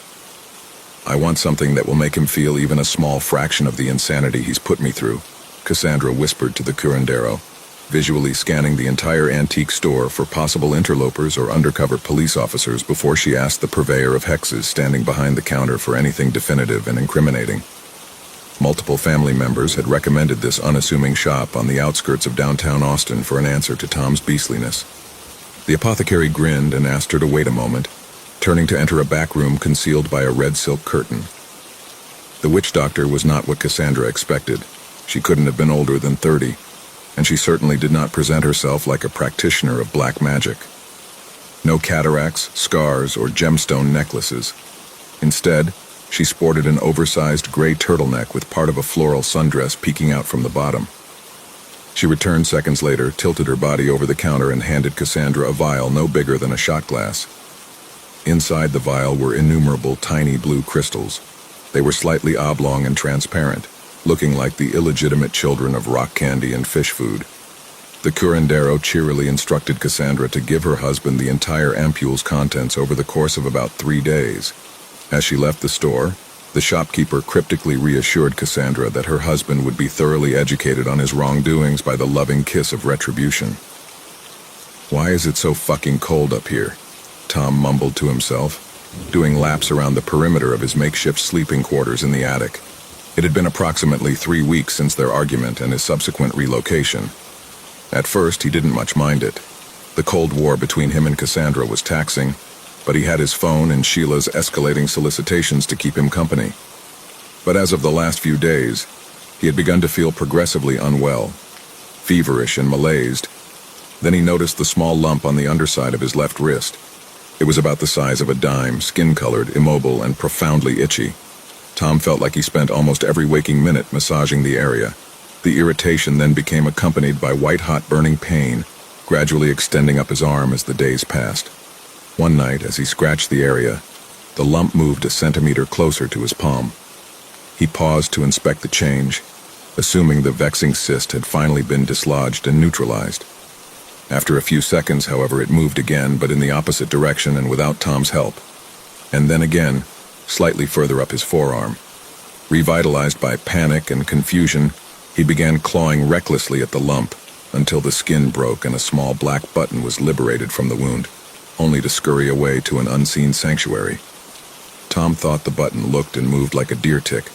"Sure, Tom, come back down, but to the couch for now, okay?" Cassandra had accepted many empty apologies from Tom before, but something about this most recent one felt slightly more sincere. By this point, she had completely forgotten about the curandero and her vengeful prescription. Cassandra had gone through with slipping the contents into Tom's coffee over the course of 3 days, but that was over a month ago. At the time, she did not really believe it was black magic. She assumed it was a military-grade laxative or some other ultimately benign poison. The more she thought about Tom's behavior, however, she came to realize that she may have been mistaking a sincere apology for what was actually fear and need for comfort. Cassandra had not interacted much with Tom in the past few weeks, but now that she was, he was certainly acting off. Seemingly at random, he would slam his palm down on himself or something else in front of him, and then would be unwilling to give an explanation. He slurred his words like a drunken sailor, but as far as she could tell, he hadn't been drinking. When she looked into Tom's eyes to find that his pupils were rapidly dilating and constricting like black holes on the verge of collapse, the realization hit like a lightning strike up her spine. Cassandra remembered the vial with the blue crystals. She was at the curandero shop within the hour, catching the witch doctor right as she was locking up her store. Cassandra pleaded with her for an antidote to whatever magic or venom was now in Tom's system. In response, the shopkeeper produced another identical vial from her jacket pocket, twisted the cap off, and dropped a few of the crystals into her mouth. "It's dyed salt, my love," the curandero said, then pausing to tap out a few fragments onto the backside of Cassandra's hand as a means to corroborate her claim. "I don't sell power, just the idea of power. Whatever you made manifest, I only provided the inspiration." Confused and without clear direction, Cassandra returned home to check on her husband. Tom had never been thirstier in his entire life, but he could not drink. Every time he poured himself water, he carefully inspected it through the transparent glass, only to find it contaminated with hundreds of ticks, an entire galaxy of black stars drifting aimlessly through the liquid microcosm. Sitting at his kitchen table with his head in his hands, Tom cried out in agony, only to have his wail cut short by his vocal cords unexpectedly snapping shut. What had started as an infestation had become a plague. The gentle touch of a hand on his shoulder nearly scared him half to death, causing him to jump back off his chair and knock the infested glass off the table and onto the kitchen floor, shattering it instantly. He took a breath, seeing that it was only Cassandra, but that relief was short-lived when he looked back down to see an armada of nymphs moving on his position. He yelped and scrambled on top of a cabinet. His wife moved forward, seemingly to comfort him. When she held his hand, Cassandra noticed the open wound where that first tick had sprouted, and she rushed into the other room to procure bandages. For a moment, Tom felt safe. His wife began attending to his wound while he was still perched on the cabinet. But then he felt a pinch on his left wrist, followed by an intense lacerating sting, and then finally, the sensation of warm fluid gushing down his palm. When he looked down, his wife looked up at him in tandem. Cassandra's mouth had mutated into a pulsating arena of hooked teeth, with plasma delicately dripping from the barbs she had just used to bite into him. In one swift motion, Tom pivoted his torso, unsheathed a blade from a nearby knife block, drove it deep into the creature's abdomen, and sprinted out the house and into the street. Cassandra nearly bled out on her kitchen floor, but a neighbor heard the commotion and had called the police. She awoke in the ICU, surrounded by family. When she asked them what happened, they paused awkwardly and traded solemn expressions with each other instead of explaining. When Cassandra pressed for information, they flagged down her doctor from the hallway. The physician did not mince words with Cassandra. Tom was dead.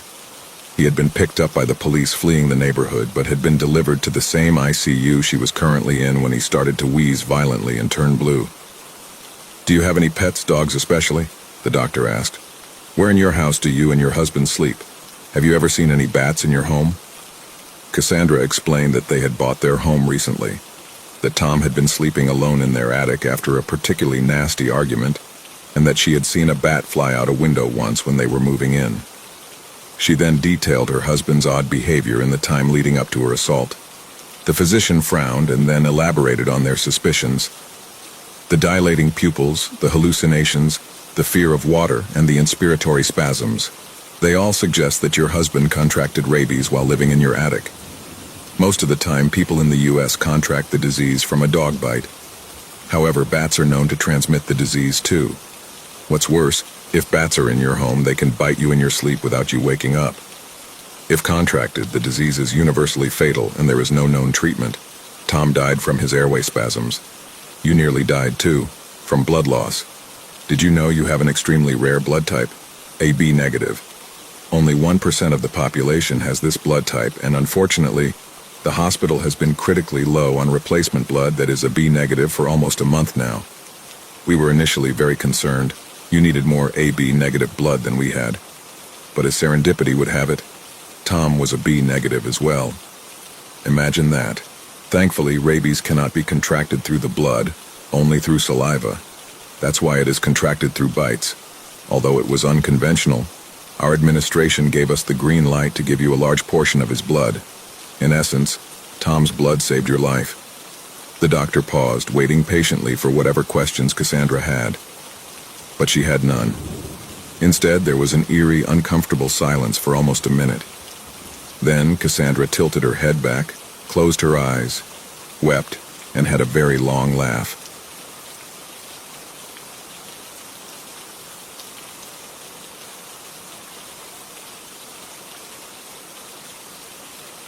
I won't live to be 16.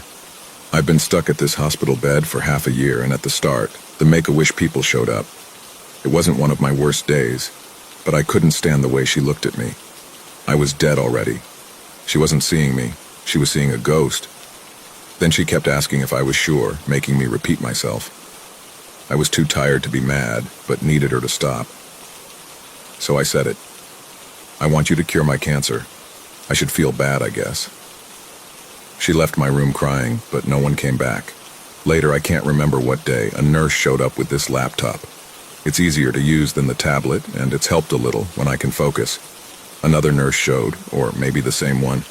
It's hard to tell sometimes because of my eyes, and she asked me what I wanted Santa to bring me. I said I was too old to believe in him, but what I imagined myself saying was, I want him to kill me. I managed not to cry until she left. Crying made me so tired I fell asleep. Everything went hazy, but I kept thinking about it. In my dreams. I don't want to live like this anymore. I'm so tired. I'm tired all the time. I hurt. They drug me. I get confused. I start hurting again. It wasn't too awful when there weren't too many tubes. Now you'd trip on them if you walked into my room. I started waking up late at night, when it's just the noise of the machines and me breathing like a dying horse. He was just there one of those nights, close to the door, dressed in red. Nurse? But he didn't answer when I asked him. I just noticed some red clothes. It was too dark and my eyes too bad. I could see the little dots where his face should be and a bit of white. I fell asleep, I'm sure of it. I was holding Tabby, petting her white fur. Cats can be scary when you wake up and one is just staring at you. I need to finish this. I don't want to fall asleep again with the laptop on. I knew who he was when he got closer. He got closer every night. I could see enough last night. It was Santa. He's big, all dressed in red, and smells like piss and dirt. I could see his face. I could see his face because he was so close. I think he tried to tell me something. One of us was crying, but I couldn't tell which. I was too tired to feel surprised when I woke up this morning, still alive. But I think tonight, it has to be soon, right? My parents came around, but I couldn't keep my eyes open for long. I hope they don't come back. They make me want to cry when they look at me, when they try to talk to me. There's a little tree in a box all wrapped up in shiny paper. It's red like him. I hope it's tonight.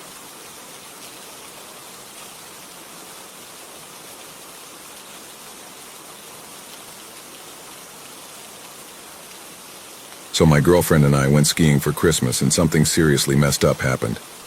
We rented this little cabin up in the mountains. Total getaway vibe. Everything was fine until I noticed this dude in a full-on Santa suit skiing behind us. At first I thought it was funny, like, sure, people get into the holiday spirit, right? But this guy kept following us, not close enough to be weird, but always there, watching. Red suit alone, like he had nothing better to do. We tried to shake it off, thinking maybe it was a coincidence, but every time we moved to a different slope or trail, he was there, always hanging back, keeping his distance. I even pointed him out to my girlfriend a few times. She laughed it off, but I could tell it was getting to her too. Fast forward to that night. We're back at the cabin, totally wiped from the day, and decided to sleep by the fireplace. It was one of those cozy setups. Small place, just the two of us. I'm drifting off when I hear something on the roof. I mean, it's an old cabin, so creaks and stuff aren't uncommon, but these were heavy footsteps, like someone walking up there. Before I can even react, there's this loud thud from the chimney and something drops down. It's a freaking duffel bag, black, covered in soot. And then, boom, this white powder explodes out of it like it's snowing inside the cabin. Except it's not snow, it's coke, a lot of coke. My girlfriend freaks out, I'm coughing and choking, and then we're both high. I don't even know how it happened, but everything's spinning, and then we hear banging on the window. Santa. That same guy from the slopes, face pressed against the glass, eyes wild, grinning like a psycho. He starts screaming, "Merry Christmas," and slamming the glass. We were so out of it, just standing there, watching him until he ran off into the snow. I saw him get into a sleigh, yes, a sleigh, barely lit up with reindeer, and fly off. We thought we were hallucinating from the coke, but the next morning the bag was still there. We didn't know what to do, so we stashed it under the floorboards, figuring we'd deal with it later. But here's the thing. We used some of it before that. At first, we thought maybe it was some twisted joke like, "Merry Christmas, here's your present, motherfuckers," right? But now we're starting to realize how deep we've messed up. Since then, the news has reported about a guy dressed as Santa, involved in some major drug trafficking, and he's still on the run. It hit us hard. That bag, it wasn't a prank, and now we've used enough of it that if we go to the cops, we're screwed. If we do nothing, we're sitting ducks waiting for, like, Santa Mafia to return. I'm terrified every time I hear a car pull up or someone walking by. We're stuck here for another week, and I can't stop thinking, what happens when he realizes some of it's gone? There's no going back. We're laying low, but if he shows up before we leave and realizes we dipped into his stash, I guess we're at the top of his naughty list.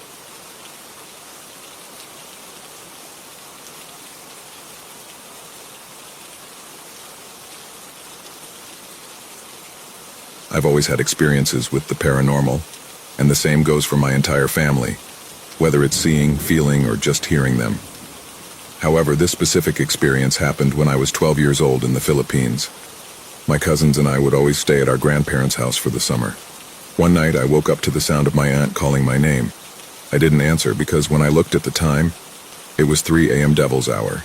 I knew enough not to answer to someone calling you, especially during this time. A few seconds later, I heard her calling my name again. I still didn't answer, but this time, I decided to go check and see if she was really calling me. I got out of bed, opened the bedroom door, and stood frozen as I came face to face, only inches away from my face, with a girl that had a huge wound on her face, from her left eyebrow to her right cheek. Blood dripping all over as she opened her mouth. The smell was so bad. It smelled like death. It was nauseating. She mumbled, "Tulungan mo ako," help me, multiple times.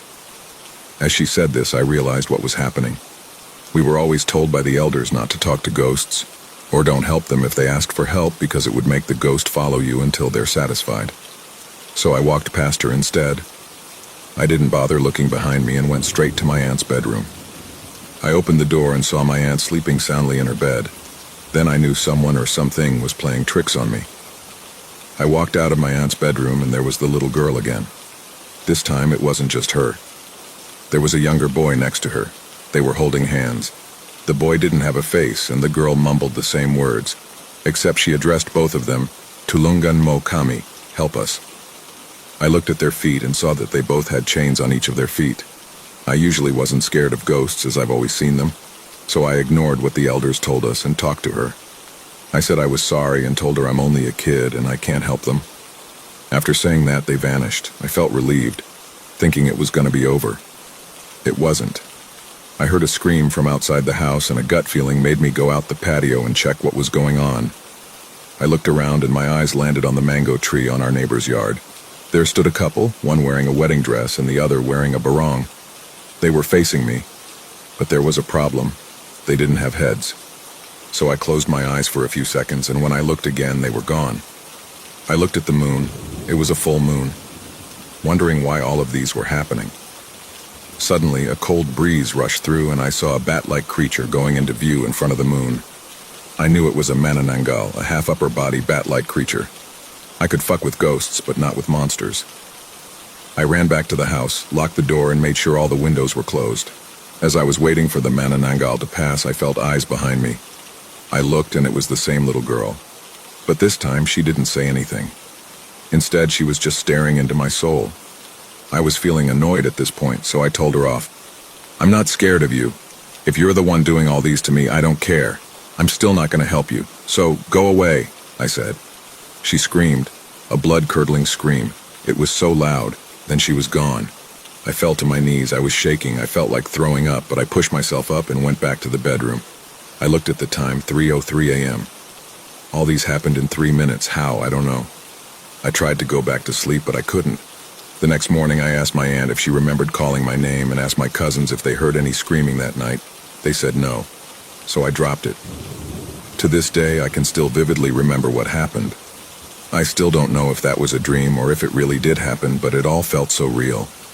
I never saw the little girl again, and I'm stateside now, but there are still times where I would feel eyes on me or hear random noises around my house. I just hoped the little girl or whatever the things I saw that night didn't follow me.